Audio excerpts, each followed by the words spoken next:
After 9 years in a federal penitentiary for a crime I did not commit, I thought the hardest part of my life was finally over. I thought the nightmare was behind me, and I was coming home to a loyal wife and a son who missed me. But as I stood in the freezing rain outside the floor-to-ceiling windows of my own Highland Park estate, I realized my prison sentence had not ended at all. It had simply changed locations. What I saw inside that beautiful, warm living room did not just break my heart. It completely shattered everything I believed about my life, and it proved that the people I loved the most were the exact same people who had buried me alive. If you have ever given everything to your family only to be stabbed in the back, hit the like button and tell me where you are listening from in the comments below. Because what I did next is something they never saw coming. My name is Thomas Barrett. I am 70 years old, and for the last 9 years, my identity was reduced to an inmate number stitched onto a cheap khaki uniform. Before the trial, before the federal agents raided my office and froze my accounts, I was the founder and chief executive officer of a logistics firm worth $42 million. I built that company from a single rented delivery truck into a national empire. I worked 80-hour weeks. I missed birthdays and anniversaries, all to ensure that my wife Diane and my son Jason would never have to worry about a single financial burden.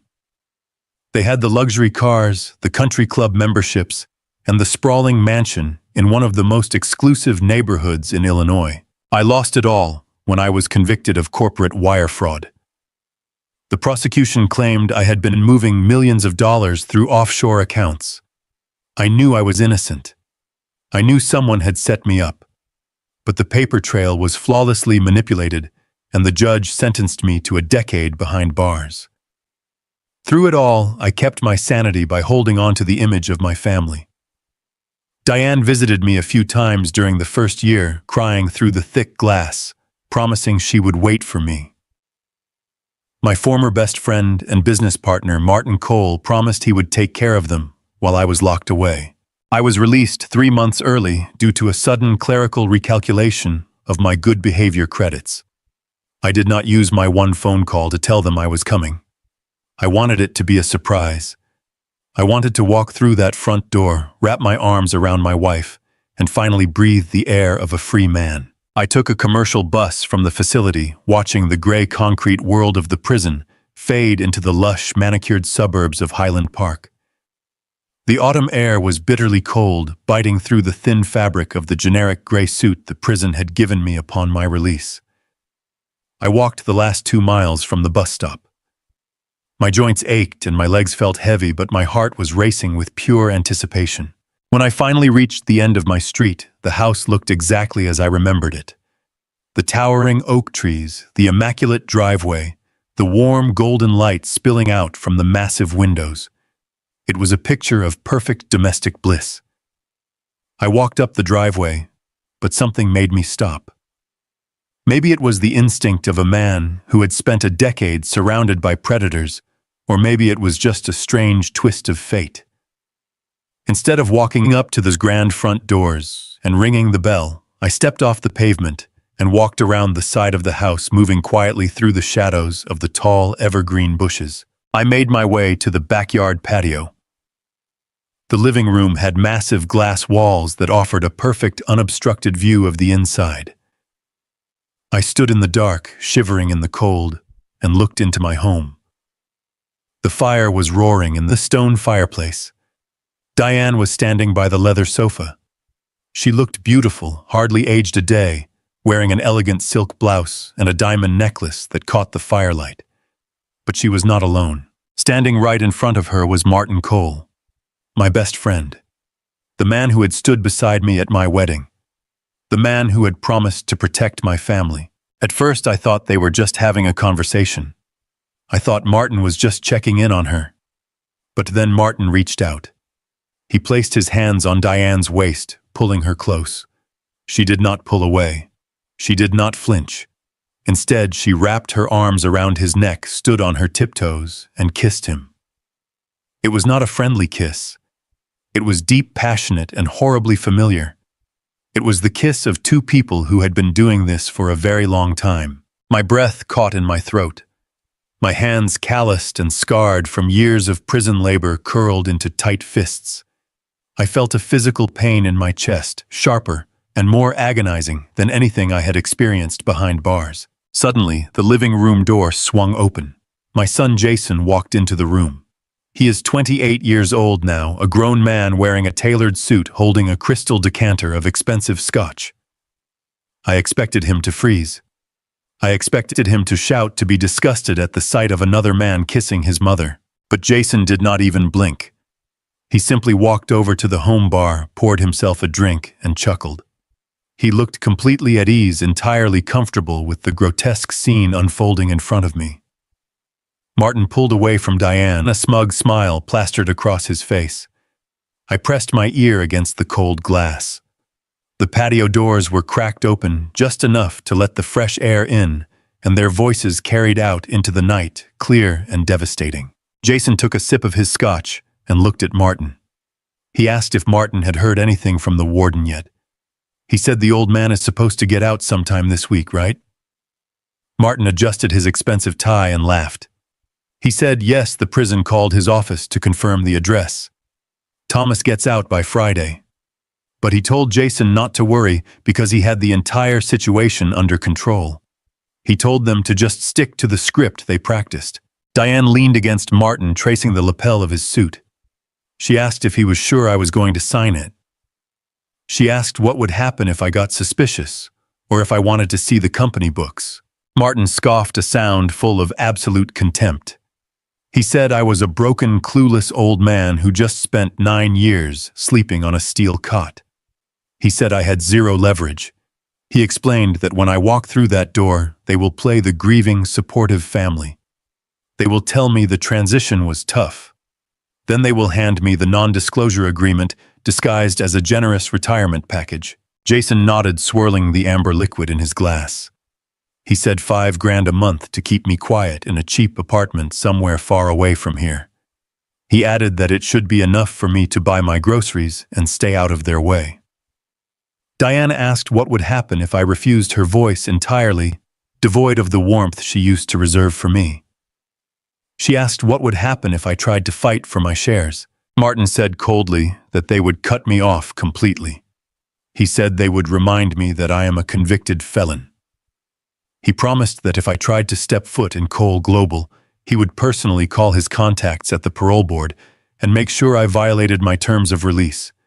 He said I would take the $5,000 a month, sign the gag order, and disappear because I would think they were my only lifeline. I stood there in the dark, the freezing rain soaking through my thin suit, soaking into my bones. Cole Global. Martin had not just taken my wife and corrupted my son. He had erased my name from the $42 million empire I built from nothing. He had stolen my entire existence. Every lie, every visit, every letter they sent me over the last 9 years had been a carefully constructed facade to keep me docile while they looted my life. They thought I was a pathetic, senile old man who would grovel for their scraps. They thought I was too broken to fight back. My first instinct was to grab a heavy rock from the garden, smash through that glass window, and tear Martin apart with my bare hands. I wanted to scream. I wanted to demand answers. I wanted to flip that coffee table and watch the absolute terror wash over their deceitful faces. But the 9 years I spent in a maximum security prison had taught me one extremely valuable lesson. Violence and emotion are the weapons of the weak. Patience and silence are the weapons of a man who is about to destroy an empire. I did not storm in. I did not make a single sound. I slowly took a step back, letting the dark shadows of the evergreen bushes swallow me whole. I looked at the three of them laughing by the fire, drinking the expensive scotch my money had bought, standing in the house I had built with my own hands. I took a deep breath, letting the icy winter air fill my lungs. The grief and the heartbreak evaporated, replaced by a cold, calculating resolve. I turned around and walked quietly back down the driveway toward the front door. They wanted to play a game with a clueless old man. I was going to give them exactly what they wanted, I was going to walk through the front door, I was going to play the broken, grateful ex-convict, and I was going to smile as I let them hand me my own money. But they had no idea that the man standing on their porch was no longer the trusting husband and father they remembered. The war had just begun, and I was not going to stop until I took back every single thing that belonged to me and watched their perfect stolen lives crumble to the ground. I stepped onto the grand limestone porch and pressed my thumb against the glowing brass doorbell. The familiar chime echoed inside the foyer, a sound that used to mean I was finally home after a grueling week of corporate meetings. Now it was the sound of a trap snapping shut. I waited, keeping my shoulders slumped, and my gaze fixed on the polished welcome mat. I needed to look small. I needed to look like a man whose spirit had been entirely crushed by the federal justice system. Heavy footsteps approached from the other side of the oak door. I heard the deadbolt click and the door swung open. Martin stood there. For a fraction of a second, the blood completely drained from his face. His confident posture vanished, replaced by pure, unfiltered panic. He had not expected me to arrive tonight. He had not expected to look the man he betrayed directly in the eye without a few days of preparation. But Martin had always been an excellent liar. Before I could even say a word, the shock on his face melted away, replaced instantly by a mask of profound brotherly joy. His eyes widened, and he let out a loud gasp of disbelief. He stepped forward and wrapped his arms around me, pulling me into a crushing embrace. I stood there, letting the man who had stolen my wife and my empire press his face against my shoulder. The scent of his expensive cologne made my stomach turn, but I forced my arms to clumsily pat his back. I played my part flawlessly. I let out a shaky, tired breath sounding exactly like a man who had just survived a decade of hell. Martin pulled back, keeping his hands firmly on my shoulders as he looked me up and down.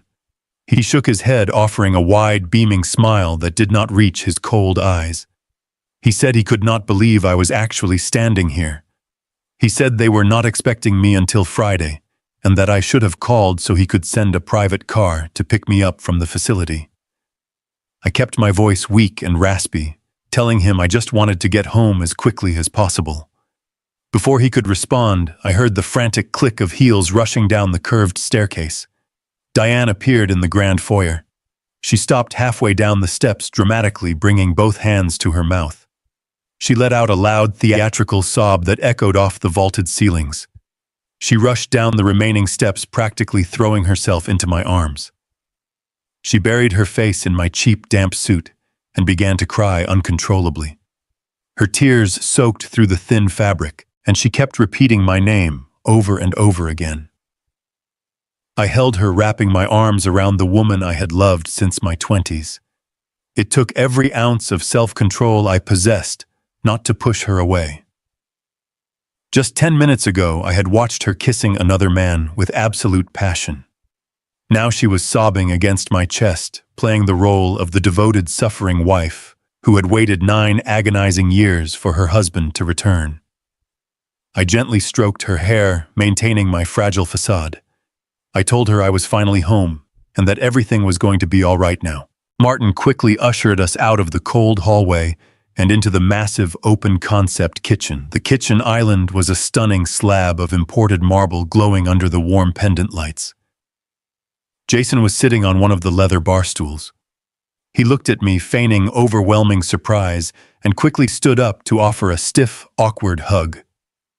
He told me he missed me, and I smiled softly, telling him how proud I was to see the man he had become. I looked around the room, making sure my eyes lingered on the details. I saw the new espresso machine, the custom wine fridge stocked with vintage bottles, and an abstract painting on the far wall that easily cost $100,000. I let my confusion slowly show on my face. I looked directly at Martin, then back to my wife. I asked the question they had been waiting for. I asked Martin why he was standing in my kitchen at this hour. I let my voice waver just a little bit, injecting a perfect tone of vulnerability and confusion. I asked if something was wrong with the company, or if he was just here to help Diane prepare for my arrival. Martin exchanged a quick, calculated look with Diane. He took a deep breath, running a hand through his styled hair, and adopted an expression of solemn burden. He walked over to the marble island, gesturing for me to take a seat. I sat down slowly, rubbing my hands together, as if I was trying to stay warm. Martin stood across from me, placing his hands flat on the cold marble. He looked at me with an expression of profound pity. He lowered his voice, speaking in a careful tone. He said that when the federal agents raided our offices 9 years ago, the government immediately moved to freeze every single asset attached to my name. He reminded me that the prosecution was trying to seize the estate, empty the bank accounts, and leave my family with absolutely nothing. He said that Diane and Jason were days away from being thrown out onto the street. Martin paused, letting out a heavy sigh, acting as though the memory was painful for him to recall. He said he could not just stand by and watch his best friend's family lose everything. He told me that his legal team found a massive loophole in the asset forfeiture laws. He claimed that the only way to protect the house and the remaining private funds from the government was to legally merge the estates. He looked me straight in the eye and delivered the ultimate lie. He said he had to marry Diane on paper. He insisted it was a purely legal maneuver, a desperate strategy to shield my wife and my son from the federal prosecutors. He placed a hand over his heart and swore to me that he did it all to save my family. Diane stepped forward, grabbing my trembling hand across the counter. She squeezed my fingers tightly, forcing more fake tears to spill down her cheeks. She told me they had absolutely no other choice. She said the lawyers told them it was the only way to survive the fallout of my conviction. She cried that Martin had kept Jason and her from starving during the darkest years of their lives. I looked down at her perfectly manicured nails and then glanced back at the $1,000,000 art hanging on the wall. Starving, I thought. They were living like royalty on stolen money while feeding me a fabricated narrative of survival. I kept my face blank, nodding slowly, as if I was struggling to process their immense sacrifice.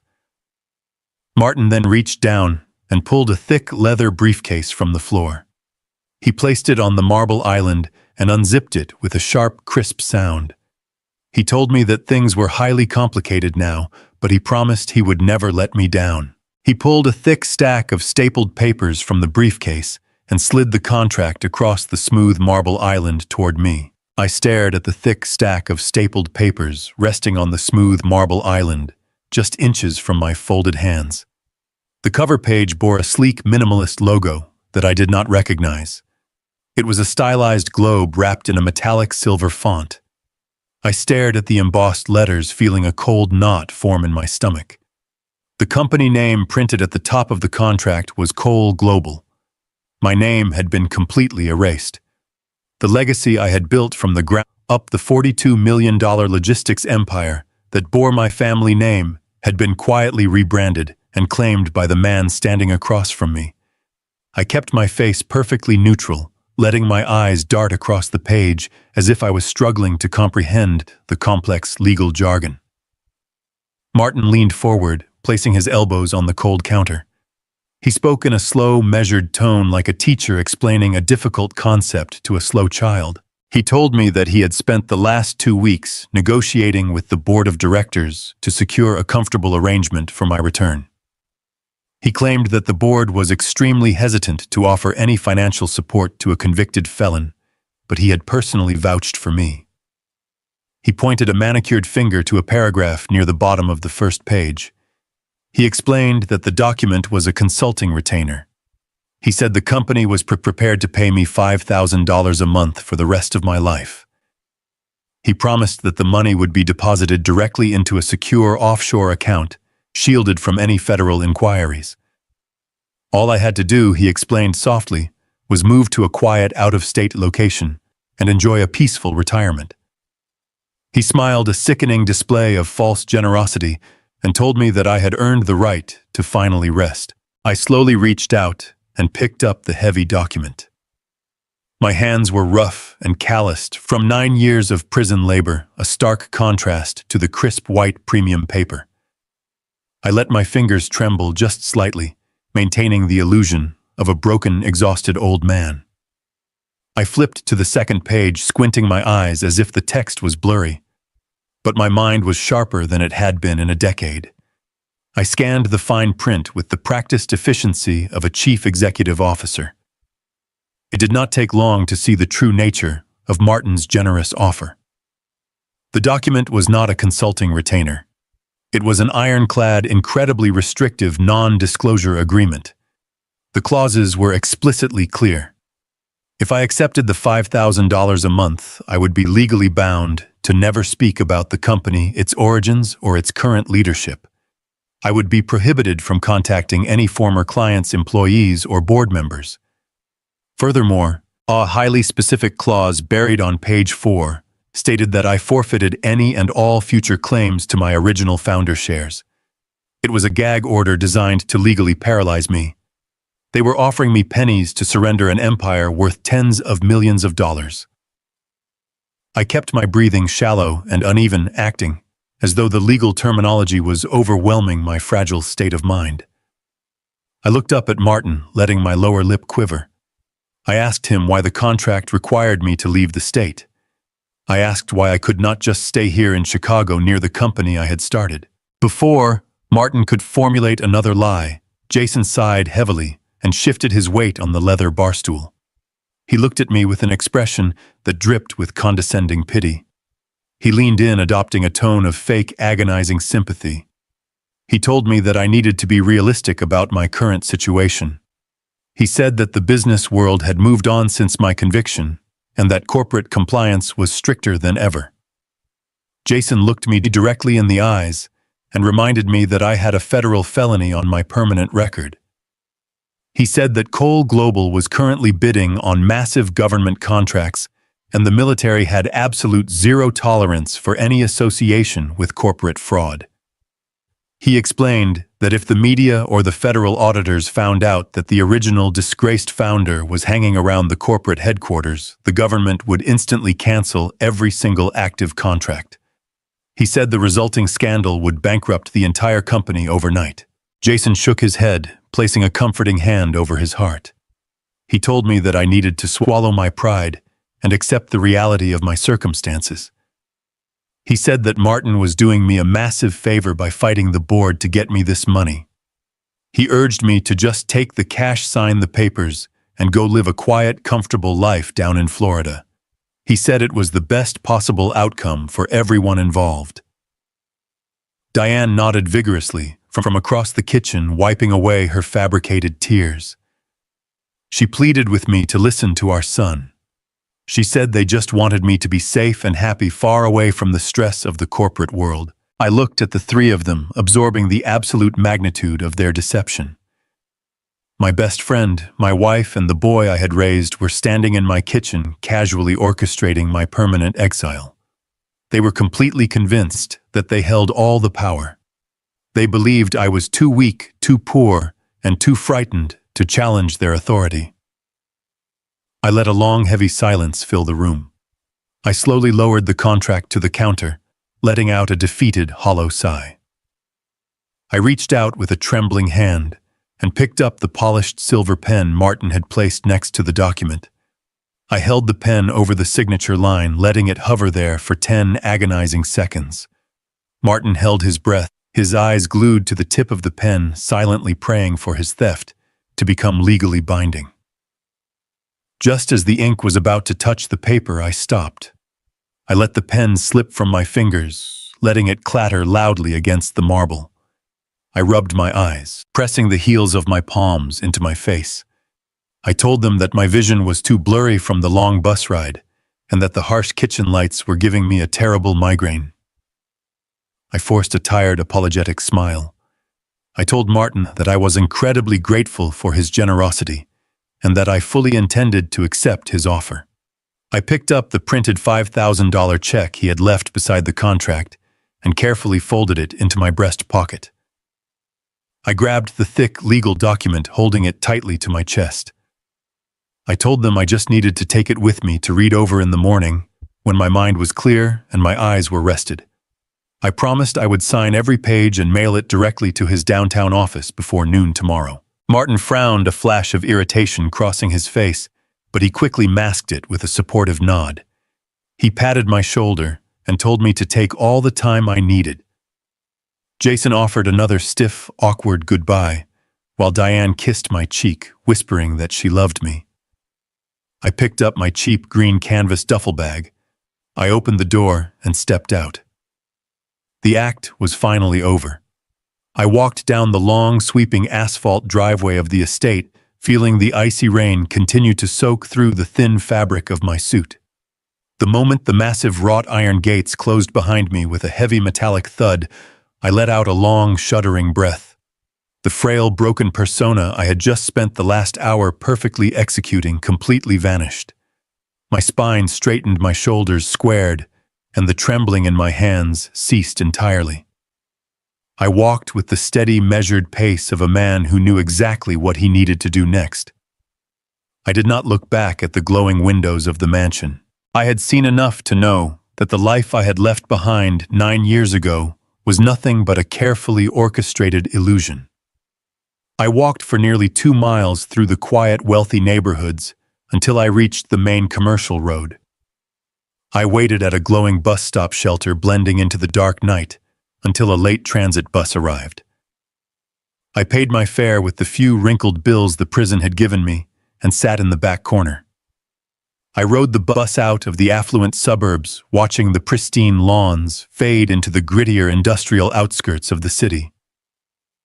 I got off in Skokie, an area filled with faded strip malls and flickering neon signs. I walked for another 20 minutes until I found exactly what I was looking for. It was a rundown single-story motel sitting right off the highway. The glowing red vacancy sign hummed with a low, irritating buzz. I walked into the cramped lobby, which smelled heavily of stale cigarette smoke and cheap pine disinfectant. The clerk behind the thick plexiglass window barely looked up from his small television screen as I asked for a room. I paid $60 in cash, securing a key attached to a heavy plastic fob. My room was at the very end of the dimly lit outdoor corridor. I unlocked the thin wooden door and stepped inside. The room was tiny and depressing. The wallpaper was peeling at the corners, and the faded floral bedspread looked like it had not been washed in a decade. But to me, it was absolutely perfect. It was a secure, anonymous sanctuary where nobody would ever think to look for the former chief executive officer of a logistics empire. I locked the deadbolt, fastened the security chain, and threw my cheap canvas duffel bag onto the mattress. I took off my soaked jacket and draped it over a rickety wooden chair. The first order of business was securing untraceable capital. When the sun finally rose the next morning, I walked to a busy local bank branch right down the street.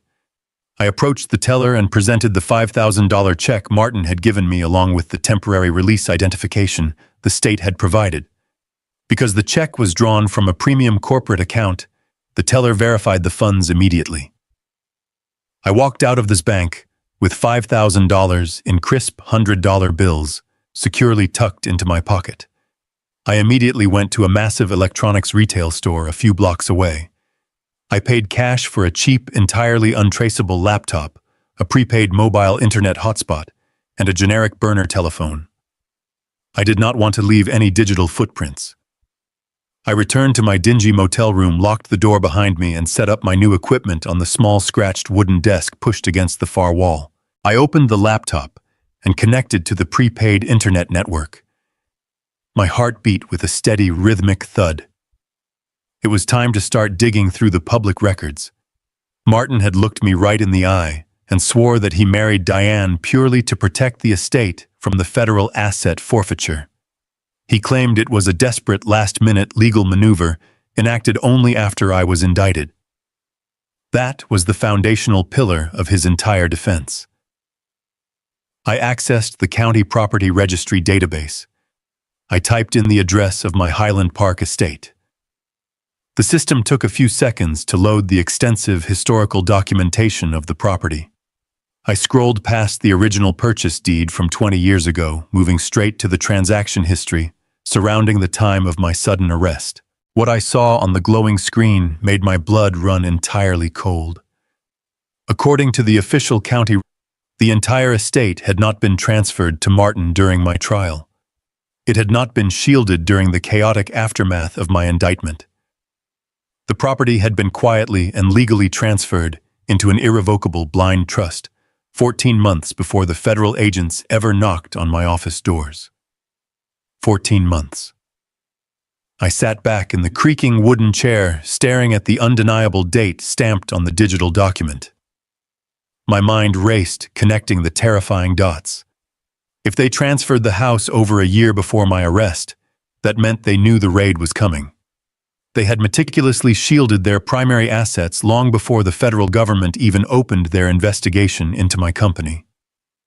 This was not a panicked rescue mission to save a grieving family. This was a highly calculated, cold-blooded corporate coup engineered by the people sleeping in my bed. I closed the property registry and opened a new search window. I typed the name Cole Global into the search engine. I needed to see exactly what Martin had done with the logistics empire I had sacrificed my life to build. The search results flooded the screen, and the scale of his success was absolutely staggering. Martin had not merely kept the firm afloat during a period of crisis. He had aggressively expanded it into a titan of the industry. The company had grown exponentially, opening new branches in Europe and Asia. But the real shock came when I clicked on a recent press release featured on a major financial news website. The headline announced that Cole Global had just secured a historic $150 million contract with the United States Department of Defense. I read through the detailed article, my eyes scanning the technical specifics of the massive government deal. The journalist praised Cole Global for its revolutionary hyper-efficient supply chain routing software. The article quoted Martin, who proudly claimed he had spent years developing this flawless proprietary algorithm that could predict and optimize global shipping routes in real time. I clenched my jaw tight. It was my algorithm. I had spent 4 agonizing years coding that exact software architecture in my private office. I had finalized the base code just weeks before I was arrested. Martin had stolen my life work, slapped his name on the patent, and used it to secure $150 million in federal funding. I was standing on stages, receiving awards, and living as a billionaire, all while profiting off the sheer genius of a man he had intentionally buried in a concrete cell.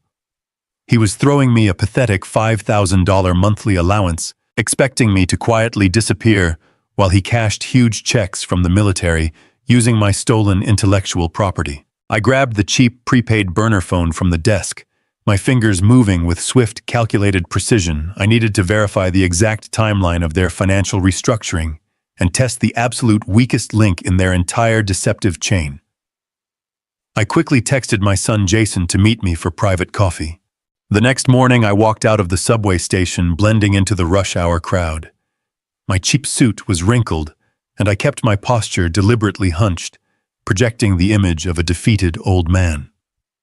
I was heading to a diner located near the skyscraper that housed Cole Global. I had texted my own son Jason late last night, asking him to meet me for a quick coffee. I told him I needed to see him alone before I signed the legal paperwork and left the city. When I pushed through the glass doors, the smell of roasted coffee beans filled the warm air. The restaurant was packed with corporate executives. I spotted Jason immediately. He was sitting in a secluded booth checking his smartphone. He was wearing a custom-tailored suit, a crisp white shirt, and a silk tie that cost more than my entire motel room. He looked highly confident and entirely out of place, sitting across from a man who looked like he had crawled out of a gutter. I walked over and slid into the worn leather seat. Jason looked up, locking his phone and sliding it face down. He forced a tight smile. He did not lean forward to hug me. He did not ask how I slept. He simply nodded and asked if I wanted to order breakfast. I shook my head slowly, keeping my eyes fixed on my calloused hands. I told him I was not hungry and that my stomach was still adjusting to real food after surviving on prison rations for nearly a decade. I let out a heavy sigh, playing the role of the guilt-ridden father. I looked up at him, letting a profound sadness wash over my face. I apologized. I told him how incredibly sorry I was for missing the most important years of his life. I spoke softly, my voice cracking perfectly, as I talked about missing his college graduation. I told him my greatest agony was knowing I had left him and his mother unprotected when the government froze my bank accounts. Jason shifted uncomfortably. The raw emotion in my voice was clearly making him anxious. He signaled the waitress and ordered a black coffee, avoiding my direct gaze. He cleared his throat and adjusted his suit jacket. He told me I did not need to apologize anymore. He said the past was firmly in the past, and dwelling on the raid was not going to help anyone move forward. He insisted he and Diane had survived the fallout and that things had worked out for the best. I nodded slowly, letting a look of immense gratitude spread across my face. I leaned forward slightly, resting my elbows on the table. I kept my tone casual and entirely unthreatening. I asked him how he had managed to pay for his elite university tuition after the federal agents seized my assets. I reminded him the government had frozen the college funds, and Diane had no independent income. I looked at him with naive eyes, asking how they survived those terrifying months before Martin finalized the legal merger. Jason tensed immediately. His jaw tightened, and he quickly broke eye contact, looking out the window. The defensive shift in his body language was incredibly revealing. He picked up a small sugar packet and began tearing it into tiny pieces. He let out an irritated breath and told me I was overthinking the timeline. He spoke quickly, his words clipped and rushed. He said I did not need to worry about the financial details because Martin had handled everything. Jason looked back at me, his face hardening with a flash of arrogant annoyance, and he finally slipped up. He said, "Martin set up my private trust fund when I turned 18, Dad. We were fine. You don't need to stress about it." The waitress arrived, placing a steaming mug of black coffee in front of him. I stared at the dark liquid, feeling the world slow down around me. Jason had just turned 28 years old last month. If Martin had established his private trust fund when he turned 18, that meant the offshore accounts were fully funded a decade ago. It meant Martin was funneling millions into an irrevocable trust for my son 2 full years before the Federal Bureau of Investigation raided my corporate office. 2 full years while I was still sitting in the chief executive chair working 80-hour weeks to build the company. The remaining fragmented pieces of the puzzle aggressively slammed into place inside my mind. This was not a panicked emergency rescue operation executed by a loyal friend to save a destitute family from the crushing weight of the federal government. This was a meticulously planned, premeditated corporate coup. Martin had deliberately siphoned my money to secure my family's loyalty long before he triggered the federal investigation that buried me. They had been plotting my total destruction while eating at my dinner table. I kept my expression perfectly blank. I did not let the violent storm of realization show in my eyes. I simply nodded, whispering a quiet thank you. Jason let out a frustrated sigh, clearly eager to end this uncomfortable meeting. He tapped his expensive watch and told me he had an important board meeting in 20 minutes. He demanded to know if I brought the signed non-disclosure agreement. He said Martin was waiting for the paperwork so he could legally authorize the first wire transfer. He held out his hand, expecting me to hand over my unconditional surrender. I looked at his outstretched hand. I let out an embarrassed chuckle and shook my head. I told him I was terribly sorry.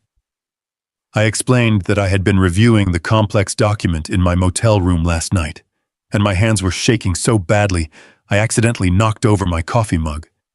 I lied flawlessly, claiming the hot liquid had completely ruined the signature pages.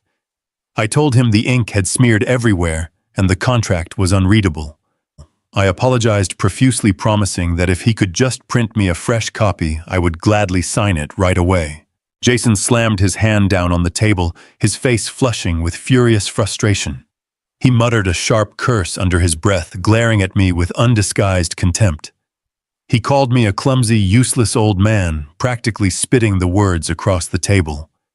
He stood up abruptly, throwing a $20 bill onto the table to cover his untouched coffee.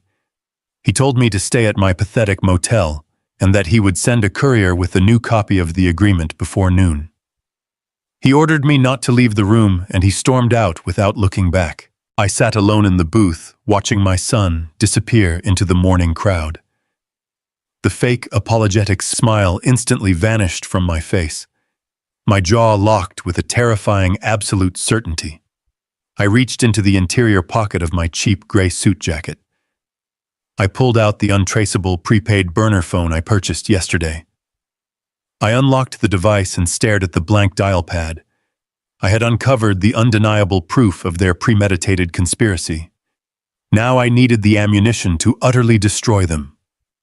I dialed the secure, unlisted number of the only man I could trust to help me burn this empire to the ground. The line connected after 3 long rings.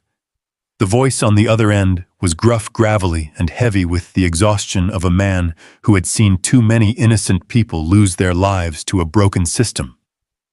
I did not bother with pleasantries. I simply told Michael Gallagher that my sentence had been cut short and I needed to see him immediately. There was a brief, stunned silence on the line before he gave me an address for a dive bar on the south side of the city. He told me to come alone and make absolutely sure I was not being followed. Michael Gallagher had been my primary defense attorney a decade ago. He was a brilliant, cynical bulldog of a lawyer who never took a case unless he believed in it. During my trial, he had fought like an absolute madman, aggressively challenging every single piece of evidence the federal prosecutors brought to the stand. Mike had always sworn that the prosecution's financial paper trail was entirely too clean. He argued that the offshore wire transfers had been perfectly curated, neatly packaged with a bow to guarantee my conviction. But the judge did not listen. The jury did not care. When the guilty verdict was handed down, it broke Mike. The sheer injustice of my sentence forced him into an early, bitter retirement. He lost his license to practice law shortly after spiraling into a deep depression fueled by cheap whiskey and lingering guilt. But I knew that beneath the tired exterior, the brilliant legal mind was still wide awake, waiting for a chance to finally set the record straight. I walked into the dimly lit tavern 2 hours later. The air smelled of stale beer and damp wood. The place was nearly empty, save for a few regulars hunched over the polished mahogany bar. I spotted Mike sitting in a dark, secluded booth in the very back. His hair was completely gray now, and deep lines of stress etched his face, but his sharp, perceptive eyes had not lost their intense focus. I slid into the cracked leather seat across from him. He did not say a word. He just stared at me, taking in the cheap suit and the physical toll 9 years of hard labor had taken on my body. He pushed a glass of whiskey across the scratched wooden table. I ignored the drink. I unzipped my canvas duffel bag and pulled out the thick stack of printed documents I had gathered from the public registry. I slid the papers across the table. I told him to look at the property transfer deeds and the timeline of Jason's irrevocable trust fund. I sat back and watched as the retired hound caught the scent of the hunt. Mike pulled a pair of reading glasses from his shirt pocket and began to examine the documents. The bar was silent, except for the low hum of the neon beer signs buzzing against the dirty brick wall. For 10 minutes, Mike cross-referenced the dates on the trust fund with the dates of the initial federal investigation. I watched his eyes dart back and forth across the pages. Slowly, the heavy exhaustion in his posture began to vanish. His shoulders tightened and his breathing grew shallow. A terrifying, brilliant spark of realization ignited in his eyes. He slowly lowered the papers to the table and took off his glasses. He looked at me, his voice trembling with a mixture of absolute vindication and profound horror. He said they had completely set me up. He explained how the pieces fit together with sickening perfection. He reminded me of the mysterious offshore accounts that the federal agents had traced directly back to my name. During the trial, the prosecution proved that the accounts were accessed using the private internet protocol address originating from my own home. My defense had always been that my home network was compromised by an outside hacker. Mike tapped the table with a heavy finger. He told me there was no anonymous hacker. He said Martin was the one who secretly opened the offshore accounts, but Diane was the one who provided the digital access from inside my house. She had given him the keys to the kingdom. They had worked together to route the stolen cartel money through my personal servers, intentionally leaving a glowing digital footprint for the federal agents to find. The sheer malice of their partnership hung in the air between us. They had weaponized my own home against me. But as the adrenaline of the discovery settled, Mike leaned back in the booth and let out a long, frustrated sigh. He rubbed his face with his rough hands and pointed out a massive, insurmountable problem. He said that having a plausible theory and possessing circumstantial motives were completely useless in a federal court. To overturn a conviction and indict a billionaire like Martin Cole, we needed undeniable concrete proof. We needed the original source code of the initial wire transfers, and we needed the deleted internal emails sent between Martin and Diane from 11 years ago. We needed the digital smoking gun. I told him we could just hire a hacker to breach the company network. I reminded him that I still knew the foundational architecture of the security software. But Mike shook his head grimly. He explained that Martin was extremely paranoid about cybersecurity after he took over. 3 years ago, Martin had completely restructured the corporate infrastructure. He took all of the highly sensitive legacy data, the foundational financial records, and the original email servers, and he moved them entirely offline. Mike said the files we needed were stored on a localized cold storage server locked inside Martin's private executive suite on the 38th floor. The server had absolutely no external internet connection.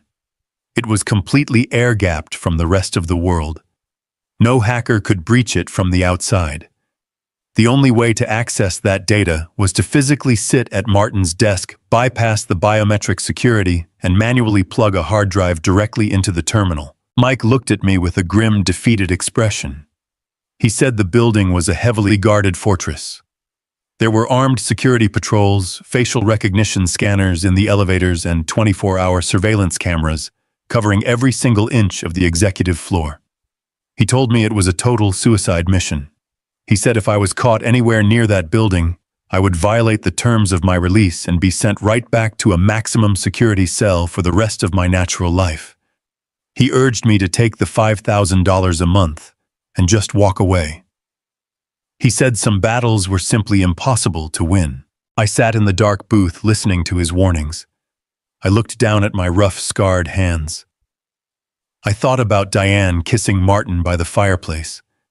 I thought about Jason laughing at my expense drinking scotch in the mansion I paid for. I thought about the 9 years of my life they had stolen, the cold nights in a concrete cell, the sheer humiliation of being branded a criminal, while the true thieves lived like kings. I let a cold, terrifying calm wash over my mind. I leaned forward, resting my arms on the sticky wooden table, bringing my face incredibly close to Mike. I looked directly into his tired, cynical eyes. I told him that I did not care about the security patrols or the biometric scanners. I told him that I knew every single inch of that 40-story skyscraper because I was the man who had personally designed its original security layout 15 years ago. I knew the blind spots. I knew the maintenance schedules. And I knew exactly how to bypass the electronic locks without triggering a single alarm. I did not ask for his permission, and I did not ask for his advice. I simply gave him an order. I told him to reach out to his old underworld contacts in the city and procure me a flawless, untraceable fake identification card. I told him to get me a janitorial uniform and a fabricated background check that could pass a cursory corporate screening. I needed a completely invisible identity. I stared at him with absolute unwavering resolve, ignoring the sheer danger of what we were about to do. I told him I was going back to work. The fear in his eyes slowly vanished, replaced by a dangerous, familiar spark of rebellion. He nodded slowly, realizing that I was absolutely serious. Mike did not waste time. He reached out to a contact he had defended years ago, a man who managed the night shift labor contracts for half the commercial high-rises in the downtown financial district. The man owed Mike a massive favor, and within 3 days my new identity was completely finalized. I was no longer Thomas Barrett, the disgraced and convicted former chief executive officer. I was Arthur Pendleton, a 70-year-old widower, with a clean, unremarkable background check and a desperate need for minimum wage employment. I stood on the sidewalk outside the towering 40-story glass and steel skyscraper, looking up at the illuminated logo of Coal Global shining against the dark night sky. I had purchased this exact plot of land 20 years ago. I had stood in the muddy construction site, wearing a hard hat, personally reviewing the architectural blueprints for every single floor. Now I was walking through the revolving glass doors through the employee service entrance, wearing baggy navy blue coveralls with a cheap plastic name tag pinned to my chest. The irony was not lost on me, but I did not let it break my focus. I clocked in at the basement security desk, handing my fabricated identification card to a bored guard who barely glanced at my face before handing me a set of service keys. For the next 7 nights, I became a completely invisible man. I was assigned to the upper executive levels tasked with emptying trash bins, vacuuming the heavy carpets, and scrubbing the porcelain sinks in the employee restrooms. It was a grueling, physically agonizing routine for a man of my age. My back throbbed constantly from bending over, and my hands, already rough from a decade of prison labor, blistered under the harsh industrial cleaning chemicals. But the physical pain was nothing compared to the psychological test of my own ego. I needed them to ignore me. I needed them to believe I was absolutely harmless. While the corporate staff viewed me as a mindless drone, I was meticulously analyzing every single detail of the building. I memorized the exact shift changes of the armed security guards. I timed their patrol routes down to the precise second, noting when they took their coffee breaks and when they monitored the camera feeds in the basement control room. I paid special attention to the 38th floor. That was the elite executives, the heavily guarded sanctuary, where Martin Cole had established his private office. The entire floor was restricted accessible only by a programmed keycard. But Martin's personal office was secured by something much more formidable. He had installed a state-of-the-art biometric retinal scanner right next to his solid mahogany door. Even if I managed to steal a master keycard from the head of security, I would never be able to bypass the retinal lock. But Martin had made a critical, arrogant mistake. When he took over the company, he upgraded the digital security interfaces, but he did not rebuild the physical infrastructure of the skyscraper. He did not know the hidden intricacies of the building's original design. When I contracted the construction of this high-rise 20 years ago, I insisted on implementing a fail-safe mechanism for the localized ventilation framework. There was a critical design flaw embedded deeply within the primary heating and cooling system. There was a manual high-voltage override panel concealed inside the main utility closet on the 38th floor. If you flipped the primary breaker in a specific sequence, the system would simulate a catastrophic electrical surge. To prevent the entire floor from catching fire, the local breaker would automatically reboot the localized power grid. During that forced reboot, the biometric scanners on the executive doors would briefly drop their magnetic locks and default to an open state for exactly 5 seconds. 5 seconds was all I needed to slip inside. I spent the rest of the week rehearsing the precise sequence of movements in my head. I mapped out the exact distance between the utility closet and Martin's office door. I counted my footsteps, calculating the absolute optimal speed required to reach the heavy wooden door before the biometric scanner rebooted and the magnetic locks engaged once more. I could not afford a single miscalculation. If I triggered the override and failed to reach the door in time, the security system would immediately register a localized power anomaly and alert the basement control room. The guards would swarm the 38th floor within 2 minutes, and my fake identity would not save me from a federal trespassing charge. Everything had to be executed with absolute surgical precision. The opportunity finally presented itself on a rainy Tuesday night.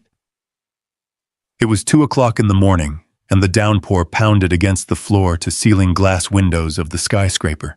The brutal weather had cleared out the usual late-night executives who stayed behind to finish reports. The 38th floor was completely silent, bathed in the eerie pale glow of the emergency exit signs.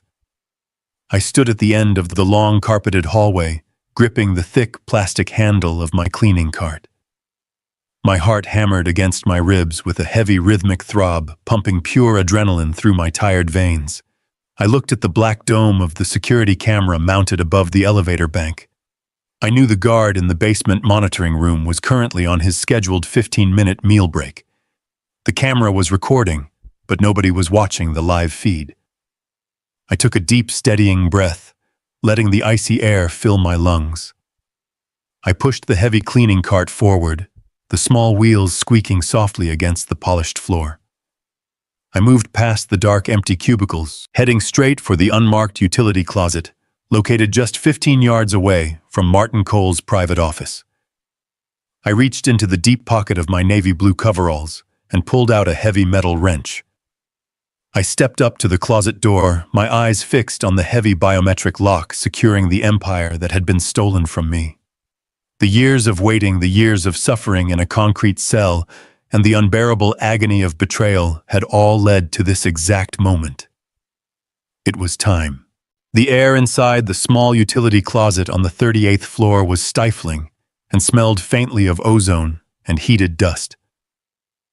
I stood in the cramped space staring at the massive gray metal panel that controlled the localized heating and ventilation system for the executive suite. My heart pounded a heavy rhythm against my ribs. I reached out with a trembling hand and gripped the heavy black plastic switch of the primary breaker. I closed my eyes for a fraction of a second, visualizing the exact sequence I had engineered 20 years ago. I pulled the switch down with a loud metallic clack. The low hum of the ventilation fans immediately died out. I counted the seconds in my head. 1, 2. I threw the secondary bypass switch upward. 3, 4. The system registered the simulated electrical surge, and I heard the faint, distant sound of the magnetic relays in the hallway tripping. I shoved the heavy closet door open and pushed myself out into the corridor. I had exactly 5 seconds to cross the 15 yards to Martin Cole's private office. I forced my 70-year-old legs to move faster than they had in a decade. My heavy rubber work boots pounded silently against the thick, plush carpet. I kept my eyes completely locked on the biometric retinal scanner mounted next to the towering solid mahogany door. The small circular light on the scanner was normally a solid, unforgiving red. As I closed the distance, the light flickered wildly, cycling through an error sequence as the local power grid rebooted. I reached the door just as the light turned a solid, vibrant green. I grabbed the heavy brass handle, twisted it downward, and shoved my weight against the wood. The door clicked open. I threw myself inside the dark office and pulled the door shut behind me, listening as the heavy magnetic deadbolt instantly locked back into place. I stood in the pitch-black room, leaning my forehead against the cool wood of the door, gasping for air. I had made it inside. The executive office was enormous, bathed only in the faint ambient glow of the city streetlights shining through the massive floor-to-ceiling windows. I turned around and looked at the space that used to belong to me. The room was decorated with modern minimalist furniture, but sitting in the very center was the massive custom-built oak desk I had imported directly from Italy for the 10th anniversary of the company. It was a beautiful piece of craftsmanship, solid and imposing. I walked over to the desk and sat down in the high-backed leather executive chair. It felt surreal to sit at this desk again, dressed in the cheap navy blue coveralls of a night shift janitor. I reached underneath the edge of the desk and pressed the concealed power button for the localized cold storage terminal. The hidden computer tower hummed to life with a quiet whir. A large curved monitor embedded into the surface of the desk illuminated the dark room with a harsh, bright blue light. A simple login prompt appeared on the screen, demanding a secure biometric scan and a complex alphanumeric password. Martin was incredibly paranoid about outside hackers, but he was also fundamentally arrogant. He had locked this terminal away from the internet, assuming that physical isolation was the ultimate security measure. But he had not bothered to rewrite the foundational operating system. He had simply layered his new security protocols on top of the original architecture I had built. I placed my hands on the sleek wireless keyboard. I bypassed the main login screen entirely by entering a series of complex keystrokes that accessed the primary command terminal. A black screen with green text appeared. I typed in the master backdoor override password I had coded into the system over a decade ago. It was a long, convoluted sequence of numbers and letters known only to me. I pressed the enter key. The screen blinked, and the security firewall instantly collapsed. I had full administrative access to the entire localized server. I reached into my deep pocket and pulled out the high-speed encrypted solid-state cloning drive Mike had provided. I leaned forward and plugged the small device directly into the hidden data port underneath the monitor. The computer recognized the external drive immediately. I rapidly navigated through the deep hidden directories of the server. I found the massive archive containing all the original source code for the proprietary logistics algorithm, along with the complete unedited internal email database from the year leading up to my federal indictment. I highlighted the entire directory and initiated the transfer. A small loading window popped up on the screen, displaying a green progress bar. The estimated time for the complete data transfer was 4 minutes. I sat back in the leather chair watching the percentage slowly climb. 10%. 20%. The silence in the office was deafening, broken only by the steady drumming of the icy rain against the glass windows behind me. The progress bar hit 40%, then 50%. I kept my eyes glued to the numbers, silently urging the machine to move faster. The bar crept up to 60%. Suddenly, the absolute silence of the 38th floor was shattered. I heard the unmistakable heavy thud of tactical boots walking down the carpeted hallway outside. My blood turned entirely to ice. The footsteps were deliberate, slow, and methodical. The night supervisor was conducting an unscheduled security sweep of the executive level. The guard was checking every single door, making sure the biometric locks were fully engaged. The footsteps were getting closer, echoing loudly through the thick wooden door of Martin's office. I had less than 20 seconds before the guard reached this room. Panic surged through my chest, but my survival instincts took over. I could not pull the hard drive out of the terminal. If I interrupted the cloning process now, the data would corrupt, and I would leave behind a digital footprint that Martin's security team would find in the morning. I reached forward and aggressively pressed the power button on the monitor, killing the bright blue light and plunging the office back into total darkness. I dropped to my hands and knees, ignoring the sharp, agonizing pain shooting through my old joints. I scrambled underneath the massive Italian oak desk, pressing my back flat against the cold interior wooden panel. I pulled my knees tightly into my chest, wrapping my arms around my legs, and tried to make myself as small as physically possible. The heavy footsteps stopped directly outside the office door. I held my breath, clamping my jaw completely shut so my teeth would not chatter. I heard the guard jiggle the heavy brass handle. The magnetic deadbolt held firm. But then I heard the faint beep of a master override keycard being scanned. The biometric lock chirped, and the heavy door swung slowly open. The beam of a high-powered tactical flashlight instantly cut through the dark office. The bright, blinding white light swept across the far wall, illuminating the expensive artwork and the leather guest chairs. I squeezed my eyes shut, pressing myself deeper into the cramped space beneath the desk. The guard walked slowly into the room.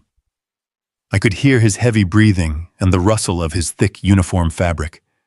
The beam of the flashlight swept across the top of the oak desk, moving down toward the floor. The piercing light illuminated the carpet, moving closer and closer to where I was hiding. The bright beam stopped just inches away from the tip of my heavy rubber work boots.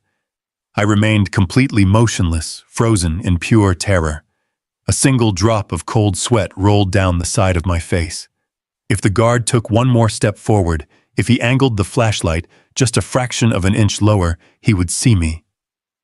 My entire life, my freedom, and my absolute revenge hinged on this single agonizing moment. The heavy silence stretched out for what felt like an eternity. Finally, the guard let out a low, tired grunt. He turned around the beam of the flashlight, sweeping away from the desk and back toward the hallway. He walked out of the office, pulling the heavy mahogany door shut behind him. The magnetic lock engaged with a loud final click. I let out a long, silent breath, my entire body trembling with the massive release of adrenaline. I waited for another 2 minutes, listening, until the sound of his footsteps completely faded away down the corridor. I slowly crawled out from under the desk, wincing as my stiff knees popped. I reached up and turned the monitor back on. The green progress bar was sitting at exactly 100%. The transfer was complete. I safely ejected the solid-state drive and slipped it deep into the interior pocket of my coveralls. I turned off the terminal, wiping down the keyboard and the desk surface with the sleeve of my uniform to ensure I left no fingerprints. I walked quietly to the door, bypassed the interior lock, and scout into the dimly lit hallway. I grabbed the handle of my plastic cleaning cart and began pushing it toward the service elevator. I kept my head down, resuming the pathetic posture of an invisible janitor.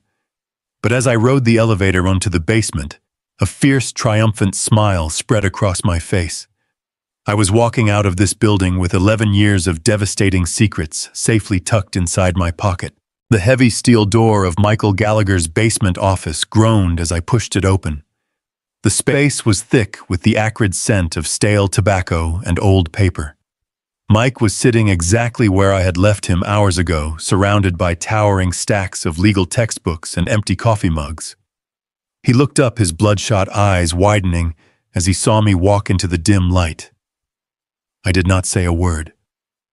I reached into the deep pocket of my damp navy blue coveralls, pulled out the encrypted solid-state drive, and placed it firmly on the center of his cluttered wooden desk. A slow, predatory smile spread across Mike's exhausted face.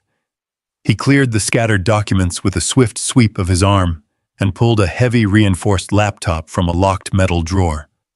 He explained that the machine was completely air-gapped, meaning its wireless network cards had been physically removed to ensure nothing could transmit our findings back to Martin Cole's security team. I pulled up a folding chair and sat beside him.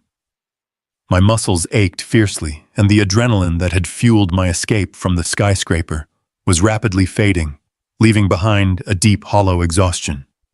But I could not sleep. I needed to see the truth.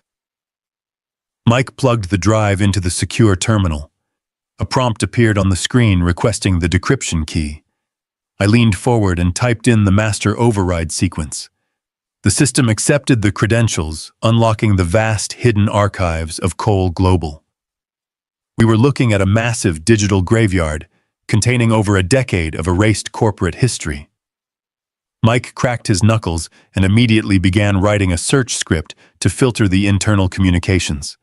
He targeted the specific 12-month window leading up to my sudden arrest, isolating any direct correspondence between Martin's private executive address and Diane's personal email account. The search took several agonizing minutes. We sat in silence, watching the progress bar crawl across the glowing monitor. Finally, a list of 300 hidden messages populated the screen. Mike clicked on the very first email in the chronological sequence. It was dated 14 months before the federal raid. The subject line was blank. I read the text, feeling a cold, heavy stone drop into the pit of my stomach. It was an incredibly brief message from Diane to Martin. It contained a single attached file and a short note confirming that the installation was successful. Mike frowned, expertly extracting the attachment and running it through a localized diagnostic tool.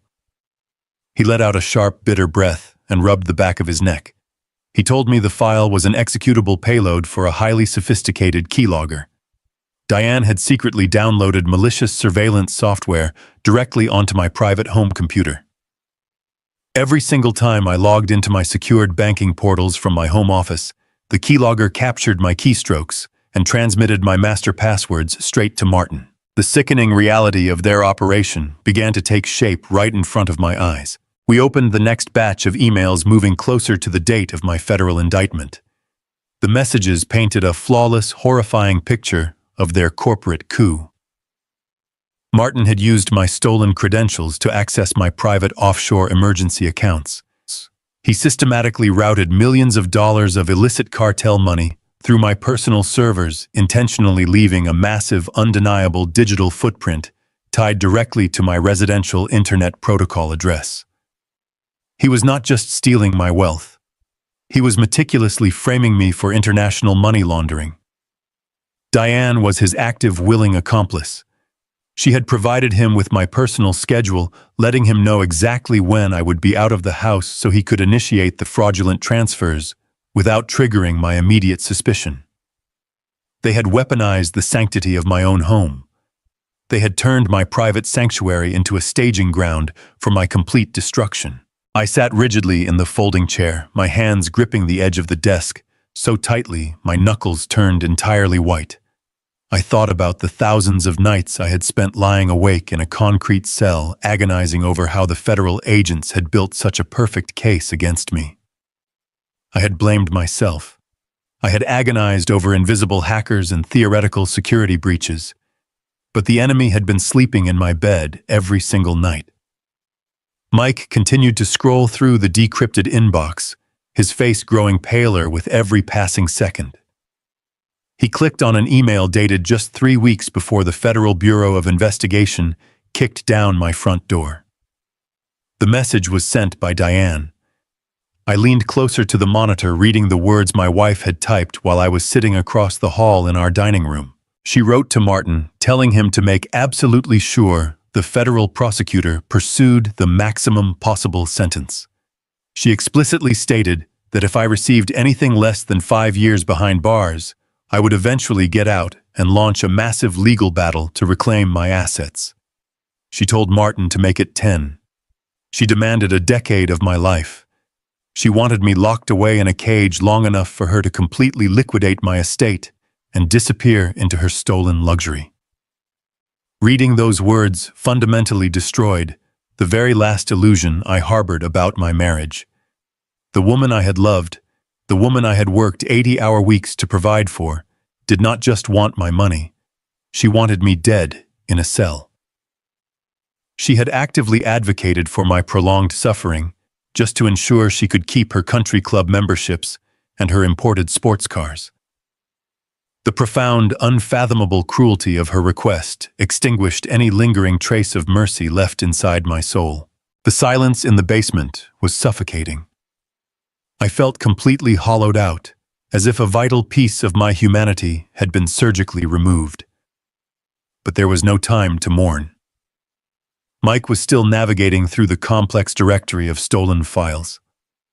He backed out of the email archive and opened a master folder containing Martin's private financial ledgers and personal documents. The screen was filled with hundreds of subfolders, most labeled with generic corporate acronyms. But as Mike scrolled down the alphabetical list, he suddenly stopped. His hand hovered over the computer mouse. He was staring at a hidden password-protected subfolder nestled at the very bottom of the directory. The folder was named J_med_records. Mike glanced at me, frowning. He asked why Martin would keep an encrypted directory of Jason's medical history on a corporate server. I shook my head, unable to comprehend it. Jason had his appendix removed in college, but nothing in his past warranted a classified vault. Mike ran a decryption program against the folder using our administrative access. The software hummed for 2 minutes before the lock broke. The folder opened, revealing a single document. Mike clicked on the file. It was clinical stationery from a Chicago laboratory. The printed medical document was dated exactly 28 years ago. I watched Mike's eyes dart across the text. The color instantly drained from his face, leaving his skin a sickly gray. He swallowed hard and took his hand off the mouse. He pushed his chair back, putting distance between himself and the screen. He looked up at me with profound dread. He took a slow, deep breath and told me I needed to sit down for this. I pulled the folding metal chair out and lowered myself onto the hard plastic seat. I did not ask Michael Gallagher what he meant. I simply shifted my gaze toward the glowing monitor. The document displayed on the screen was a scanned copy of a heavily faded laboratory report. The letterhead belonged to a highly exclusive private medical clinic located in downtown Chicago. I scanned the top of the page, my eyes catching on the official timestamp, printed in the upper right corner. The test was conducted and finalized exactly 28 years ago. That was precisely 2 months after Diane had given birth to Jason. I felt a strange, detached numbness spreading through my chest as I read the demographic information filled out in the patient fields. The primary subject listed on the report was Jason Barrett, documented as a male infant. The secondary subject listed as the alleged father was not me. The name printed in bold black ink was Martin Cole. I stared at the two names sitting side by side on the clinical stationery. I scrolled down to the bottom of the scanned page where the final genetic analysis was summarized in a single devastating sentence.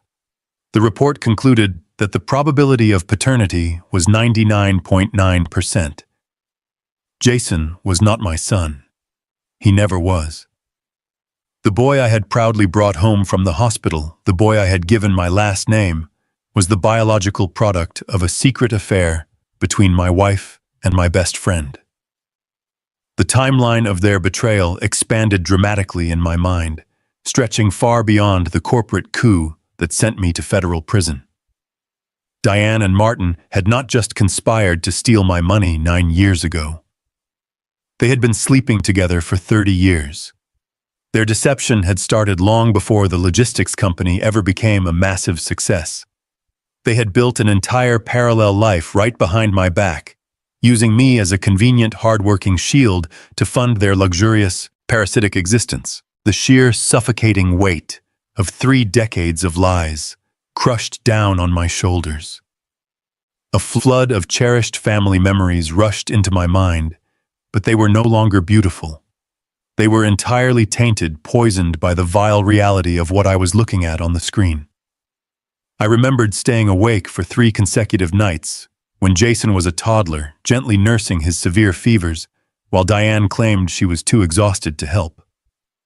I remembered standing in the expansive backyard of the Highland Park estate, spending countless summer afternoons, patiently teaching him how to throw a baseball. I had paid for his elite private schools, proudly sitting in the front row during his graduations, believing with all my heart that I was shaping the future of the Barrett family line. I had worked 80-hour weeks, sacrificing my own health and my own passions purely to ensure that my son would never have to struggle. While I was doing all of that, Martin and Diane were laughing at me. Martin would come over for Sunday barbecues, standing on my patio and drinking my expensive beer, secretly watching me raise his biological child. Diane would smile and kiss my cheek, playing the role of the loving mother, knowing perfectly well that the boy calling me dad shared absolutely none of my blood. Every single family portrait hanging on the walls of that mansion was a meticulously crafted lie. Every holiday dinner, every birthday celebration, every quiet evening spent sitting by the fireplace was a grotesque, parasitic deception. They had weaponized my deepest capacity for love and turned it into an instrument of my own subjugation. They had allowed me to finance Jason's entire privileged existence, waiting patiently until the logistics empire was worth tens of millions of dollars before they finally executed their ultimate plan to dispose of me. I sat motionless in the chair. Any normal man would have broken down. Any normal man would have buried his face in his hands and wept for the total destruction of his family. I expected the tears to come, but the tears never materialized. I did not cry. I did not gasp for air or scream out in agonizing sorrow. Instead, the profound, unbearable pain hit the absolute rock bottom of my soul and instantly froze. The warm, beating heart of Thomas Barrett, the dedicated husband and the loving father, completely stopped functioning in that exact moment. Something else woke up in its place. A chilling, terrifying sense of absolute clarity washed over my entire being. The lingering affection I held for the boy I raised was instantly eradicated.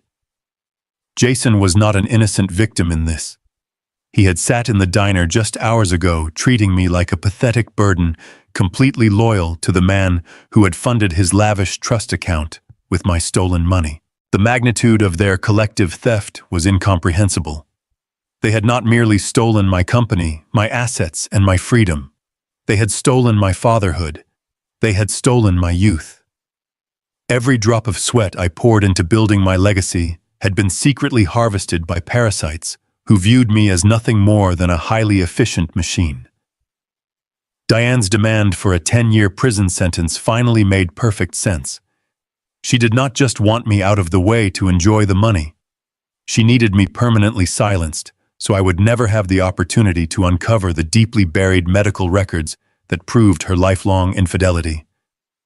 She wanted me to die alone in a concrete cell, firmly believing that I had lost a loyal family, never realizing that I had been a pawn in her twisted game since the very beginning. I slowly placed my rough, calloused hand flat against the cool surface of the wooden desk.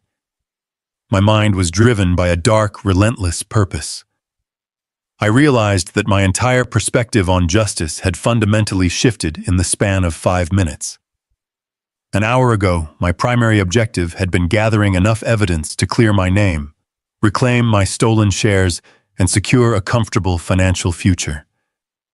I had harbored a small, foolish hope that perhaps I could somehow salvage a functional relationship with Jason.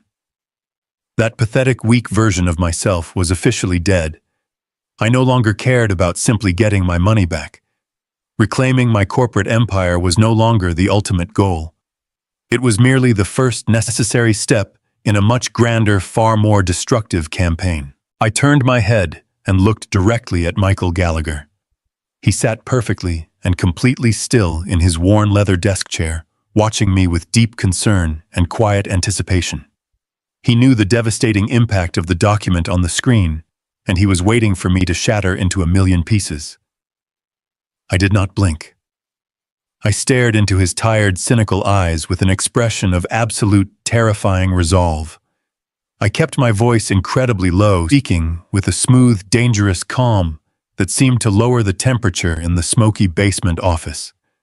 I told him that I did not just want the company back anymore. I told him that I wanted to destroy them absolutely and completely. Michael Gallagher did not flinch at the icy conviction in my voice. He simply nodded, reached across his desk, and poured himself another glass of cheap whiskey. We did not leave his smoke-filled basement office for the next 72 hours.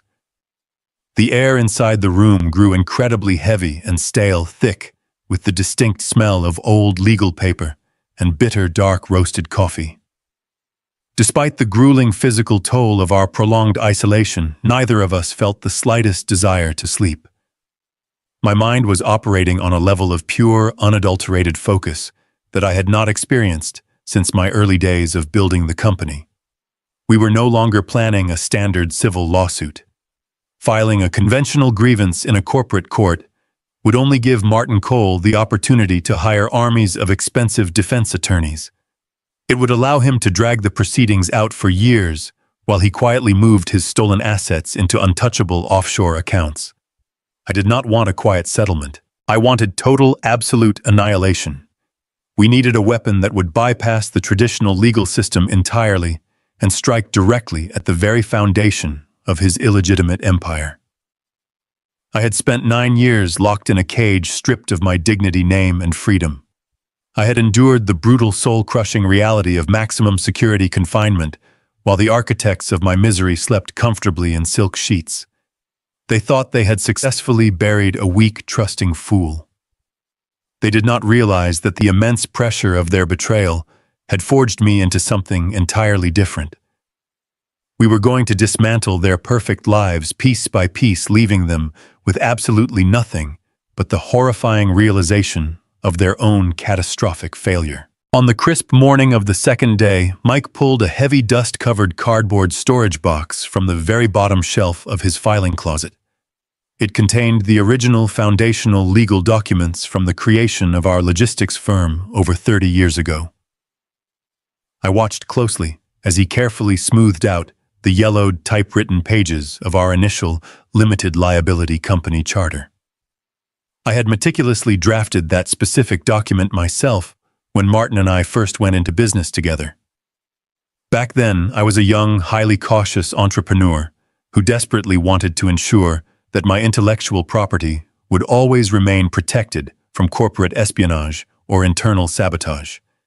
I had insisted on weaving a highly specific draconian contingency clause deep into the dense corporate bylaws. It was a flawless fail-safe mechanism that seasoned corporate lawyers commonly refer to as a poison pill. Mike Reed, the complex legal clause, allowed his gravelly voice growing remarkably stronger with every single word. The contractual stipulation was explicitly and undeniably clear. It stated that if any founding partner was ever convicted of corporate fraud, and it was later definitively proven with material evidence that the fraud was orchestrated, facilitated, or manipulated by another founding partner, the offending partner immediately and permanently forfeited their entire ownership stake. But the magnificent cruelty of the clause did not stop at corporate shares. It strictly mandated that the traitorous partner must surrender 100% of all personal assets, residential real estate, and private financial holdings tied to the wealth generated by the firm. Every single penny was to be immediately transferred back to the victimized partner, along with 3 decades of aggressive compounding interest. Because Martin had been so incredibly arrogant in his victory, he had never bothered to officially dissolve the original corporate charter. He had simply rebranded the company name to Cole Global, completely forgetting the foundational legal framework that still governed the massive enterprise. The lethal trap I had set 30 years ago was still perfectly active, and Martin was standing right in the absolute center of it. However, legally claiming the company assets was only half of the execution I had planned. I needed Martin rotting in a concrete cell. I pointed a steady finger to the digital press release we had uncovered earlier regarding the $150 million contract with the Department of Defense. I explained to Mike that the massive military contract was entirely serviced using my highly complex patented routing algorithm. Because Martin had formally claimed that intellectual property as his own original creation, in order to secure a massive government bid, he had crossed a terrifying, unforgivable legal line. He had not just stolen money from a private citizen. He had committed egregious, premeditated federal wire fraud against the United States military. Mike grinned a sharp, dangerous smile that completely transformed his exhausted face. He told me he knew exactly who to call. He reached across the desk for his secure telephone and dialed a direct, unlisted number. He was calling Special Agent Reynolds. Reynolds was the exact same federal investigator who had proudly slapped the cold steel handcuffs on my wrists 9 years ago.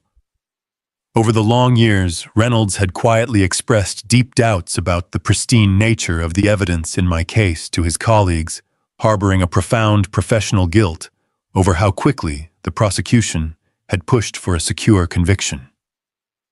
When Mike calmly explained the new digital evidence we had successfully extracted from the air-gapped server, including the malicious keylogger installation and the undeniable proof of stolen military intelligence, the seasoned agent did not hesitate for a single second. He was overwhelmingly eager to right the absolute greatest wrong of his long career. He promised to assemble a rapid response tactical team immediately and coordinate directly with our bold legal strategy. By the silent early dawn of the third day, our aggressive counteroffensive was flawlessly structured. We possessed the irrefutable digital evidence of the framed conviction, we controlled the lethal corporate poison pill, and we had the full, unwavering backing of the federal government. All we needed now was the perfect, highly visible stage to publicly drop the guillotine. Mike logged into the local high society pages on his encrypted laptop, to track Martin Cole's public corporate schedule. He found the perfect answer almost immediately. Martin was currently scheduled to host a massive, highly publicized black tie charity gala this coming Friday night at the historic Drake Hotel in downtown Chicago. The lavish, opulent event was ostensibly organized to celebrate his new military logistics contract, but the exclusive guest list revealed its true underlying purpose. Martin was planning to use the grand, glittering stage to officially introduce Jason to the corporate elite as the incoming chief operating officer and the sole future heir of the entire logistics empire. I stared at the promotional photograph glowing on the monitor. It showed Martin, Diane, and Jason smiling in their tailored evening wear. They looked like the perfect, untouchable American family. They were preparing to celebrate the culmination of their 30-year deception in front of the most powerful politicians, wealthy investors, and military generals in the city.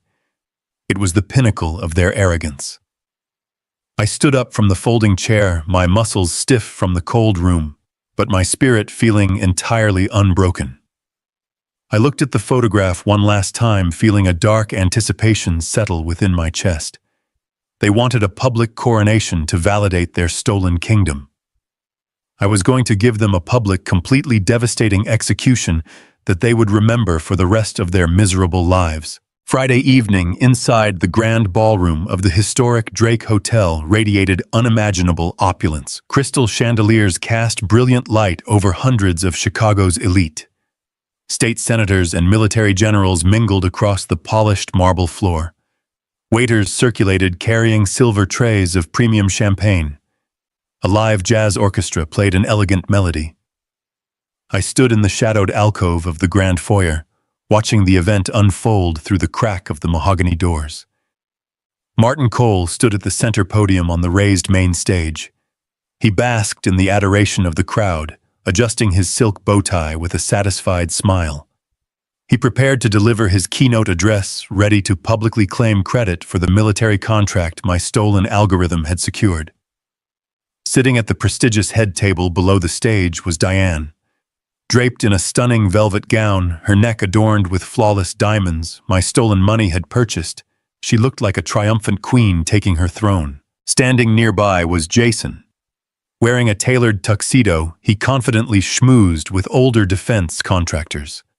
He laughed loudly, firmly, believing he was minutes away from being announced as the incoming chief operating officer. They looked completely untouchable. I took a deep, steadying breath. I was no longer wearing the damp gray suit the federal penitentiary had given me, and I was not wearing the cheap navy blue coveralls of an invisible night shift janitor. I was wearing a flawless, custom-tailored black tuxedo designed by Tom Ford.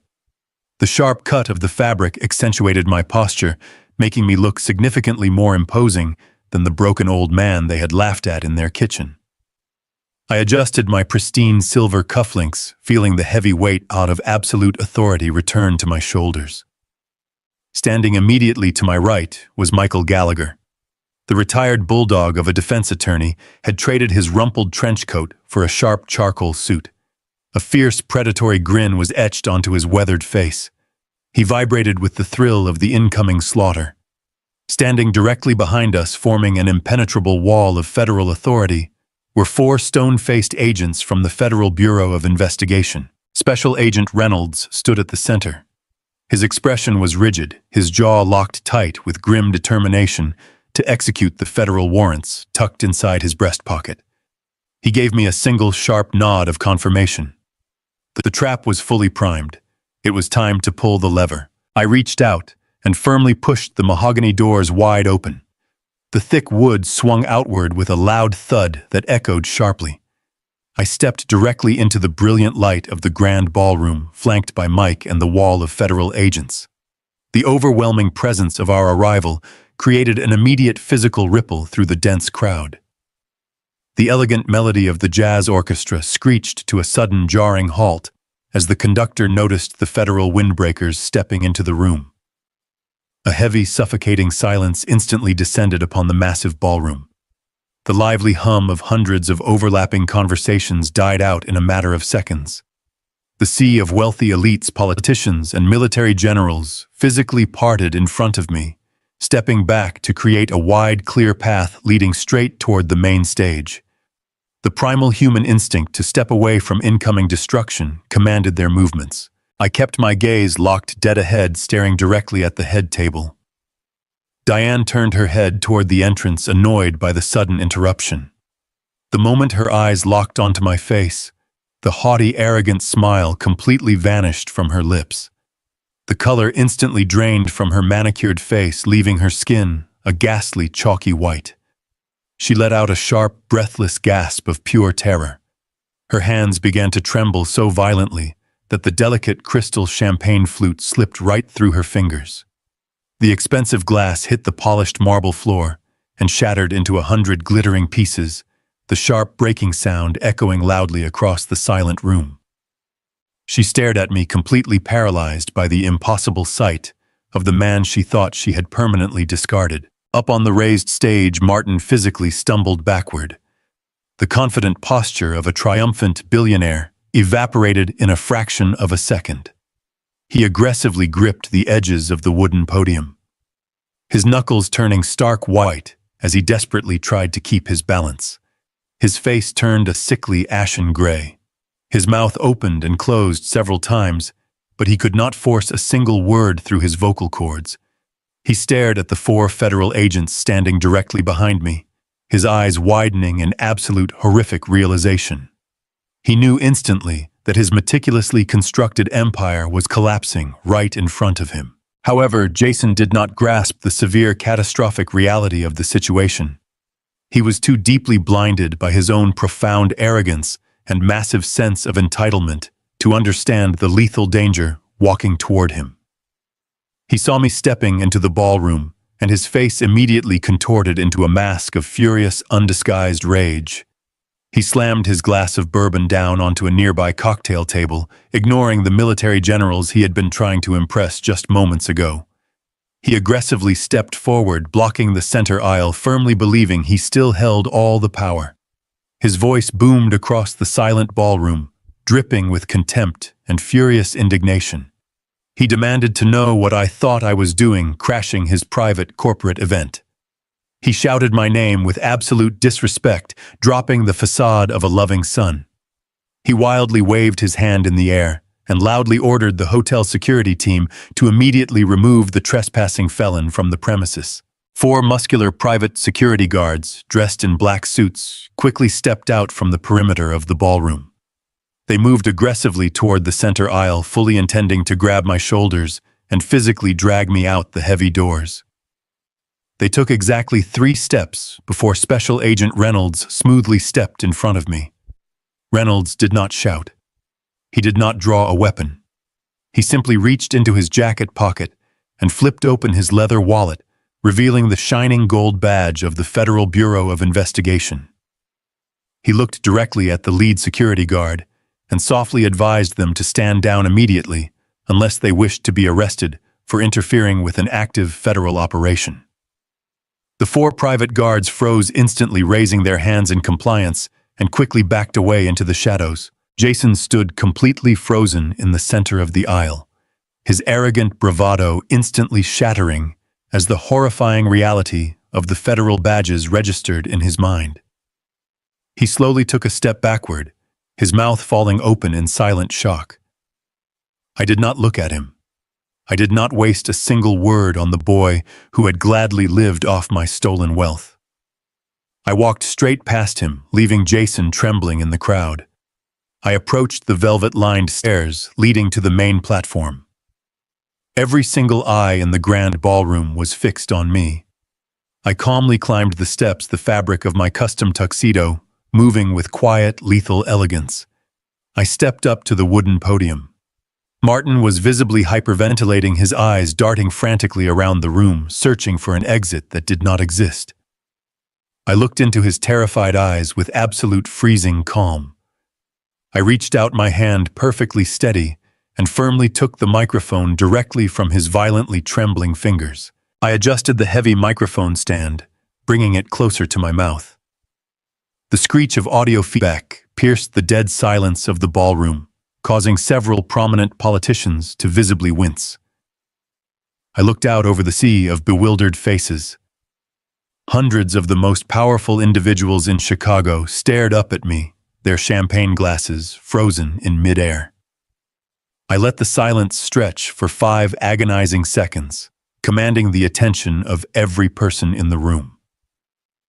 I took a slow, deep breath, feeling the weight of the last 9 years lifting off my shoulders. I spoke with a calm, resonant authority. I said good evening to the distinguished guests.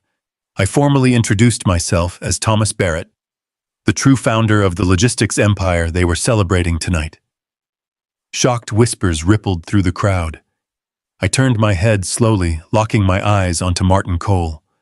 He was standing a few feet away, sweating profusely, looking like a trapped animal. I told the audience that Martin recently asked me to sign a restrictive contract. I reached inside the interior pocket of my custom-tailored tuxedo jacket. I pulled out a thick, sealed manila folder and held it up for the entire ballroom to see. I told them I brought the paperwork with me tonight, just as he requested. I stepped away from the podium and walked directly over to Martin. His chest heaved with panicked breaths. He instinctively raised his hands, desperately trying to back away, but the edge of the stage blocked his retreat. I aggressively shoved the manila folder against his chest, forcing his trembling hands to grasp it. I leaned in close, keeping my voice loud enough for the microphone to pick up every word. I told him the document inside was not a non-disclosure agreement. I told him it was an authorized federal warrant from the Federal Bureau of Investigation. I announced clearly that he was being charged with corporate espionage, systemic wire fraud, and defrauding the United States Department of Defense. The grand ballroom erupted. The collective gasp of 500 wealthy elites sounded like a sudden violent intake of oxygen. Panic flooded the room. Several military generals immediately stood up, their faces flushed with righteous fury, as they realized they had just awarded a massive defense contract to a criminal syndicate. Special Agent Reynolds did not waste another second. He stepped onto the stage with swift tactical precision, followed closely by 2 armed federal agents. Reynolds grabbed Martin by the shoulders, forcefully spinning him around. The sharp metallic clatter of heavy steel handcuffs locking around Martin's wrists echoed loudly over the chaotic murmur of the crowd. Martin's knees completely buckled, his entire empire instantly vaporizing as the agents physically restrained him. Down on the main floor, the facade of untouchable elegance shattered. Diane let out a shrill, piercing scream that cut through the noise of the panicked crowd. She abandoned her carefully cultivated poise and aggressively pushed her way through the bewildered politicians. She charged up the carpeted steps of the stage, her velvet gown trailing wildly behind her. She lunged directly at me, her face contorted into a mask of pure hatred. She raised her hands and violently slapped my chest, her diamond rings catching the stage lights as she struck me. She screamed at the top of her lungs, her voice cracking with absolute hysteria. She called me a vindictive bastard. She screamed that I was completely ruining our beautiful family, destroying everything they had built. I did not flinch. I did not step back. I stood perfectly still, letting her strike my chest a second time before a federal agent stepped forward and firmly restrained her arms behind her back. She struggled wildly against the agent's grip, her flawless makeup ruined by streaks of dark mascara and furious tears. I looked down at her, feeling absolutely nothing but profound, icy disgust. The woman I had loved, the woman I had built a fortune to protect, looked like a desperate, pathetic stranger. I shook my head slowly, staring into her wide, panicked eyes. I told her that she did not have a family. I told her she only had a parasitic arrangement funded by my stolen labor. I turned my attention away from my frantic wife and looked toward the edge of the stage. Michael Gallagher was standing quietly near the main audiovisual control panel. He looked at me, his eyes gleaming with dark satisfaction. I gave him a single sharp nod of confirmation. Mike firmly pressed the primary input button on his remote override device. The massive projector screens mounted behind the stage instantly flickered to life. The glowing corporate logos disappeared completely. They were immediately replaced by the undeniable digital evidence we had extracted from the hidden servers. The screen flashed the encrypted emails Diane had sent to Martin 11 years ago. The text was magnified perfectly, allowing every politician, investor, and military general in the room to read her exact malicious words. They read her explicit instructions, detailing how to route the stolen cartel money through my personal banking portals. They read her ruthless demand, begging them to ensure I received a minimum of 10 years in a maximum security prison so she could comfortably liquidate my private assets. The collective silence in the room deepened into a horrifying, suffocating void. The elite society of Chicago stood frozen, completely paralyzed by the unadulterated evil displayed on the massive screens. Diane stopped struggling against the federal agent. She stared up at her own vicious words, her mouth hanging open in silent, absolute horror. She knew there was no possible defense left. She knew no plausible lie could explain away the concrete digital proof of her betrayal. But I was not finished. The true devastation had not yet been delivered. I gave Mike one final signal. The projector screen shifted again, dissolving the treacherous emails and replacing them with a scanned, highly magnified copy of the clinical laboratory document. The official medical stationery glowed brightly against the dark backdrop of the stage. I looked down into the crowd and locked eyes with Jason. He was standing completely motionless at the front of the center aisle. The arrogant, condescending smirk he had worn at the diner was entirely gone. His face was twisted in profound, agonizing confusion as he read the demographic information printed on the screen. He read his own name. Then he read the name of his biological father. The probability of paternity was displayed in massive, bold numbers. 99.9%. The crushing reality slammed into his mind with the force of a physical blow. He physically staggered backward, bumping a small cocktail table, his eyes darting between me, his mother, and the handcuffed billionaire he called his uncle. I walked slowly to the edge of the wooden stage, looking directly down at the trembling young man who had gladly spent my stolen money. I kept my voice perfectly even, broadcasting my final judgment loudly and clearly through the microphone. I looked at Jason, then shifted my gaze to my frantic wife. I told Diane I did not ruin this family tonight. I told her she ruined it 28 years ago when she built a life upon completely grotesque lies. I pointed directly at the handcuffed man behind me. I looked back down at the stunned boy in the crowd. I told Jason to meet his real father. I told them they absolutely deserved each other. The grand ballroom instantly transformed into a frantic stampede. Politicians realized they were standing in a federal crime scene and sprinted toward the exits.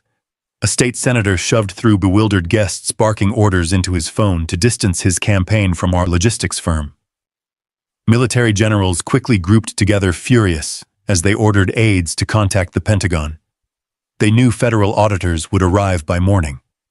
The elegant charity gala evaporated into a pathetic display of self-preservation. Jason remained frozen on the main floor. His crystal glass was forgotten. He stared at the projector screen, tracing the paternity results, hoping the words would magically rearrange themselves. The devastating truth was finally penetrating his thick, arrogant skull. He slowly turned, pulling his shocked gaze away from the document to look directly at Martin. The very man he had called his uncle, the man who had funded his lavish lifestyle and secured his prestigious corporate position, was actually his true biological father. The revelation did exactly the opposite of bringing them closer. Jason's eyes darted toward the armed federal agents firmly holding Martin's shoulders. The profound realization finally washed over him. His entire life was a carefully constructed lie, but more importantly, his multi-million-dollar trust fund was built entirely on dirty, stolen money. He knew the government would seize every single penny. He was no longer the wealthy heir to a logistics empire. How was the illegitimate son of a convicted federal traitor? He stumbled backward, unable to process the total destruction of his privileged existence. Up on the elevated stage, the dark reality settled over Martin with crushing weight. The heavy steel handcuffs dug sharply into his wrists, pinning his arms awkwardly behind his back. The arrogant, untouchable billionaire persona had completely vanished, replaced by the desperate, frantic pleading of a cornered animal. He leaned his head forward, trying to close the physical distance between us, desperate to keep his voice from carrying over the chaotic noise of the fleeing crowd. He looked up at me, his eyes wide and completely stripped of their former pride. He begged me to listen to him. He whispered my name, his voice cracking with dry, raspy panic. He said we could still make a deal. He promised to sign over all of his voting shares immediately. He told me I could keep the entire company, the government contracts, and the corporate headquarters. He begged me to just call off the federal agents and let Diane walk away without any criminal charges. I was trying to salvage a single piece of his shattered life, desperately attempting to negotiate from a position of absolute powerlessness. I did not step back from him. I leaned in incredibly close, ensuring that my voice would only reach his ears. I wanted this moment to be profoundly intimate. I stared directly into his panicked, bloodshot eyes, keeping my expression perfectly calm and entirely devoid of mercy. I told him he fundamentally misunderstood the situation. I explained that we were not negotiating a corporate settlement. I reminded him of the original limited liability company charter we had mutually drafted and signed over 30 years ago. I slowly recited the exact phrasing of the poison pill contingency clause I had personally woven into the foundational bylaws. I watched the dawning horror spread across his ashen face as I explained the lethal mechanism he had just triggered. I told him that because he was now officially charged with corporate fraud, and because I possessed the irrefutable digital evidence proving he had orchestrated my wrongful conviction, he immediately and permanently forfeited his entire ownership stake. But I did not stop there. I kept my voice low, delivering the final devastating blow. I explained that the poison pill did not just apply to his corporate shares. It explicitly mandated the immediate surrender of all personal assets tied to the wealth generated by the firm. I looked him dead in the eye and told him I now legally owned 100% of the company. I told him I owned the massive estate in Highland Park. I owned the imported luxury cars sitting in his driveway. I owned every single dollar he had desperately tried to hide in his offshore accounts. I told him he had absolutely nothing left to bargain with. He was completely ruined. I stepped back, looking down at his trembling, defeated posture. I told him he was going to spend the rest of his natural life rotting in a federal cell, and Diane was going to be thrown out onto the cold streets. Hearing her name, Diane let out a sharp, agonizing sob. She had stopped fighting against the federal agent restraining her. The absolute finality of my words had broken her completely. The malicious, calculating woman who had orchestrated my imprisonment was gone. She suddenly dropped heavily to her knees, her expensive velvet gown pooling around her on the hard wooden stage. She looked up at me, sobbing real desperate tears this time. The theatrical crying she had performed in the kitchen was replaced by genuine, unfiltered terror. She begged me to show her mercy. She cried out my name, her voice shaking violently. She pleaded with me, swearing that she had absolutely nothing left. She reminded me that she had not worked a single day in 30 years. She sobbed that she did not even have a basic resume, no savings of her own, and no place to go. She raised her trembling hands, begging me to let her keep just a fraction of the marital assets, so she would not be entirely destitute. I looked down at the woman who had shared my bed for decades. I felt no pity. I felt no lingering affection. I only felt the cold, hard satisfaction of total justice. I did not bend down to help her up. I did not offer her a single word of comfort. I simply stepped around her kneeling form, treating her like an obstacle in my path. I looked down at her tear-streaked face and delivered my final response. I told her she should try calling Jason. I suggested that if she asked nicely, perhaps her son would let her sleep on his living room couch. I turned my back on her as she collapsed onto the stage, burying her face in her hands, letting out a loud, pathetic wail of absolute despair. Special Agent Reynolds gave me a firm, respectful nod. He grabbed Martin by the upper arm and forcefully turned him toward the rear exit of the stage. I watched as the federal agents dragged my former best friend away in handcuffs. The powerful billionaire stumbled awkwardly down the velvet stairs, humiliated in front of the very people he had tried to impress. The room was still buzzing with chaotic whispers, but the path to the main entrance remained perfectly clear. I adjusted the lapels of my custom tuxedo and began walking down the center aisle. I did not rush. I walked with the slow, confident stride of a man who had just reclaimed his entire world. I pushed through the heavy mahogany doors and stepped out of the grand ballroom, leaving the shattered remains of their parasitic lives far behind me. I walked out the front doors of the hotel and stepped onto the busy downtown sidewalk. The cool evening breeze washed over my face. For the first time in nearly a decade, the air in Chicago smelled incredibly sweet. 3 months passed. The federal justice system moves slowly for most people, but when defrauding the United States Department of Defense is involved, the hammer falls with terrifying, merciless speed. Martin Cole faced a highly publicized trial that captivated the entire city. With the unassailable digital evidence extracted from his own air-gapped servers, his high-priced defense attorneys had absolutely nothing to work with. He was swiftly convicted on multiple counts of corporate espionage, systemic wire fraud, and treasonous deception against the military. The federal judge showed zero leniency during the sentencing hearing, condemning him to 20 consecutive years in a maximum security penitentiary. Diane fared no better in the courtroom. She was slapped with severe accessory charges for her active role in orchestrating my wrongful conviction. Because she was officially implicated in the initial fraud, the poison pill clause stripped her of every single marital asset. She walked out of this courthouse with nothing but the clothes on her back, completely destitute, and universally despised by the high society friends she had spent decades trying to impress. Her tearful pleas for mercy fell on deaf ears, as the irrefutable proof of her malicious betrayal was permanently recorded in the public judicial archives for everyone to read. Jason refused to accept his new reality. Driven by the same arrogant entitlement that had blinded him his entire life, he attempted to launch a massive civil lawsuit against me to reclaim his offshore trust fund. He hired a flashy attorney, loudly claiming the money was a legal inheritance from Martin.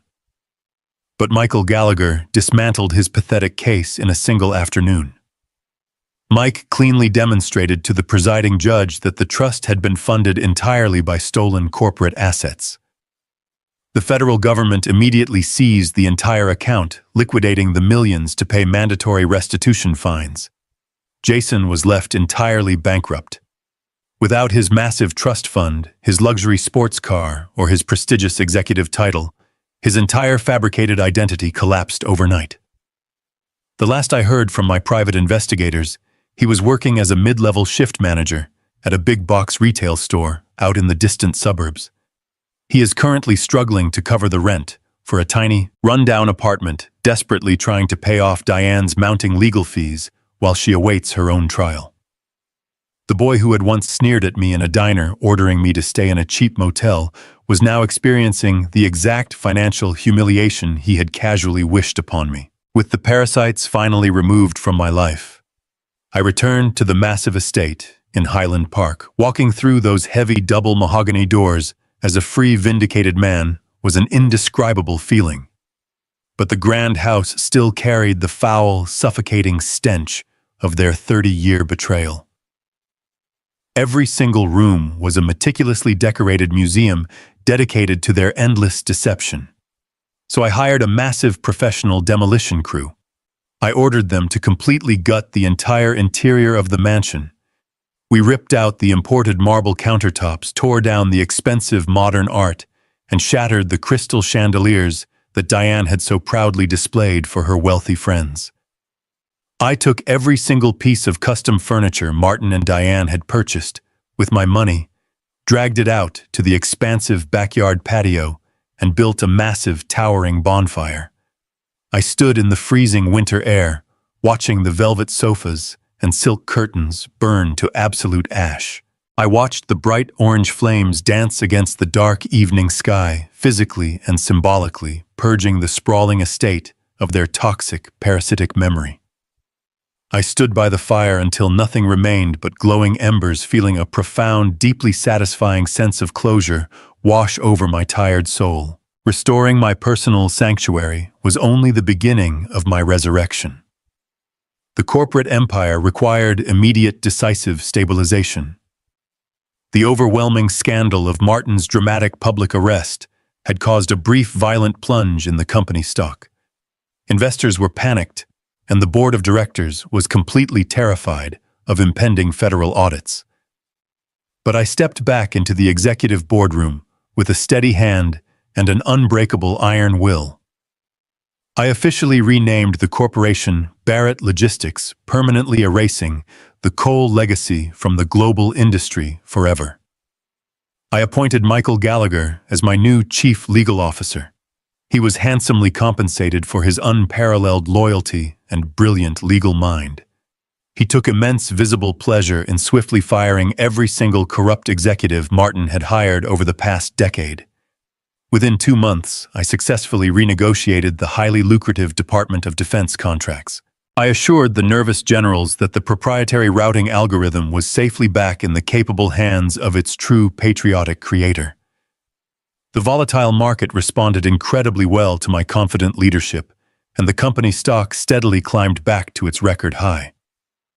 The business community quickly realized that the original visionary had returned, bringing a renewed era of transparency and ruthless efficiency to the enterprise. Now, 3 months after that fateful night at the charity gala, I found myself standing in the sprawling executive suite on the 40th floor.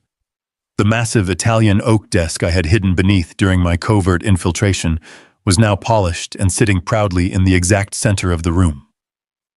I walked over to the floor-to-ceiling glass windows, looking out over the sprawling Chicago skyline. The towering skyscrapers pierced the low-hanging winter clouds, glowing brightly against the darkening evening sky.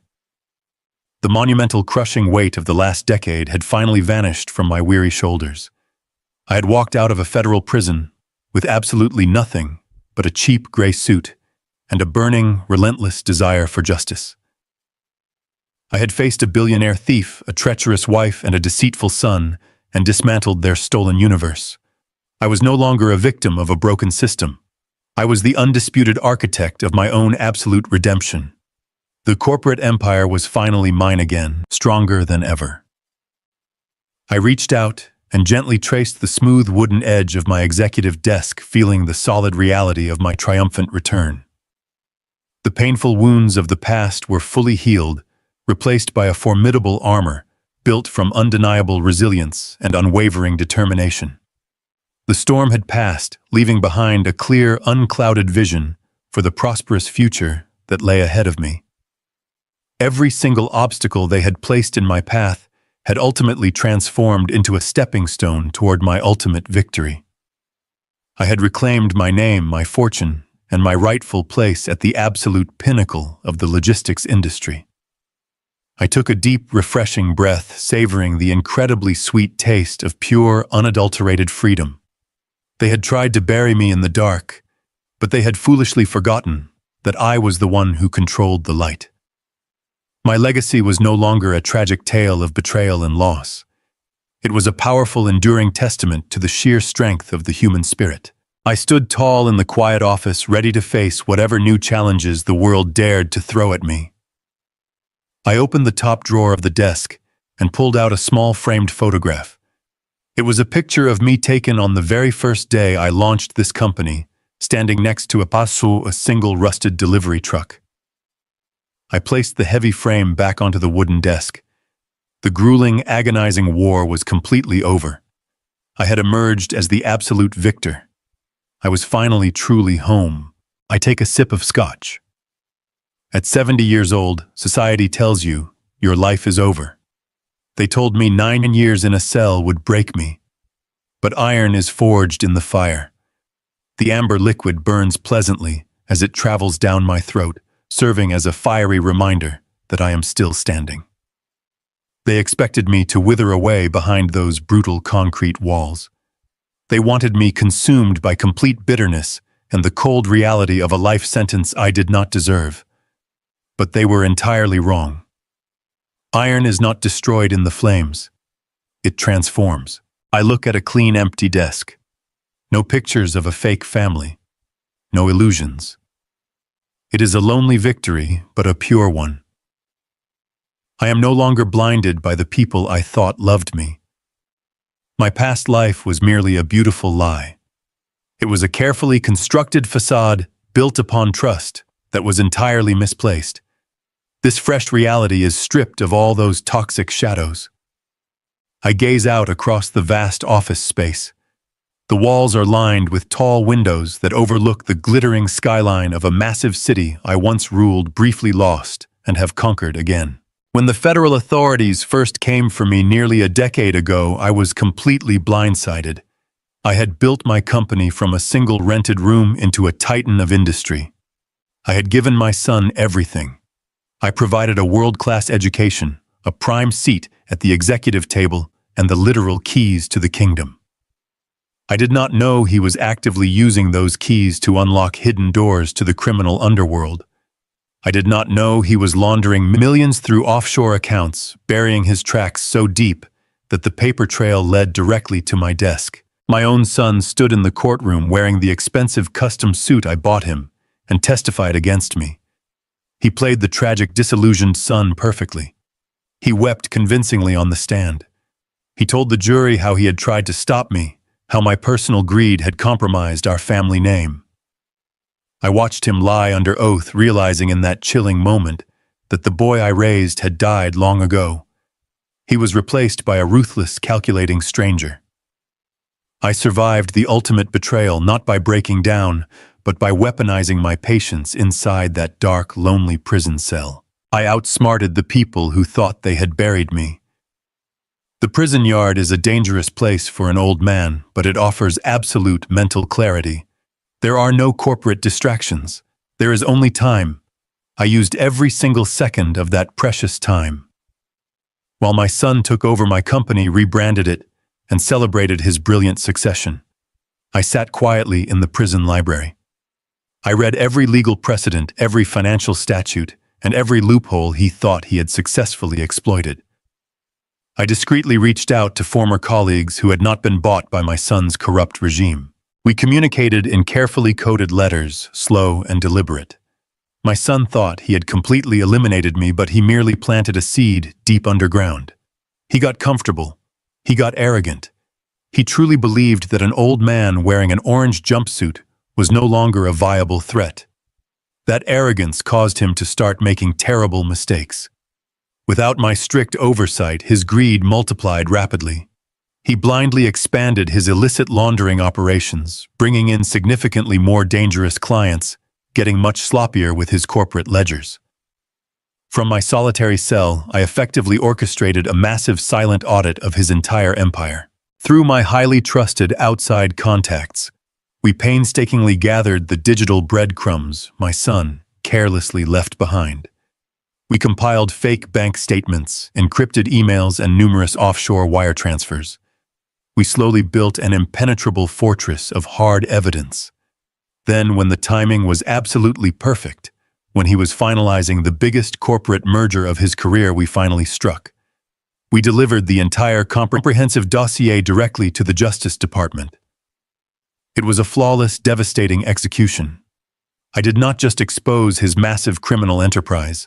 I completely exonerated myself in the very same swift, calculated, and totally undeniable legal stroke. The identical federal agents who had wrongfully arrested me violently stormed his luxury penthouse. I was fully released less than 1 month later. My previous conviction completely overturned my personal assets, unfrozen, and returned with significant interest.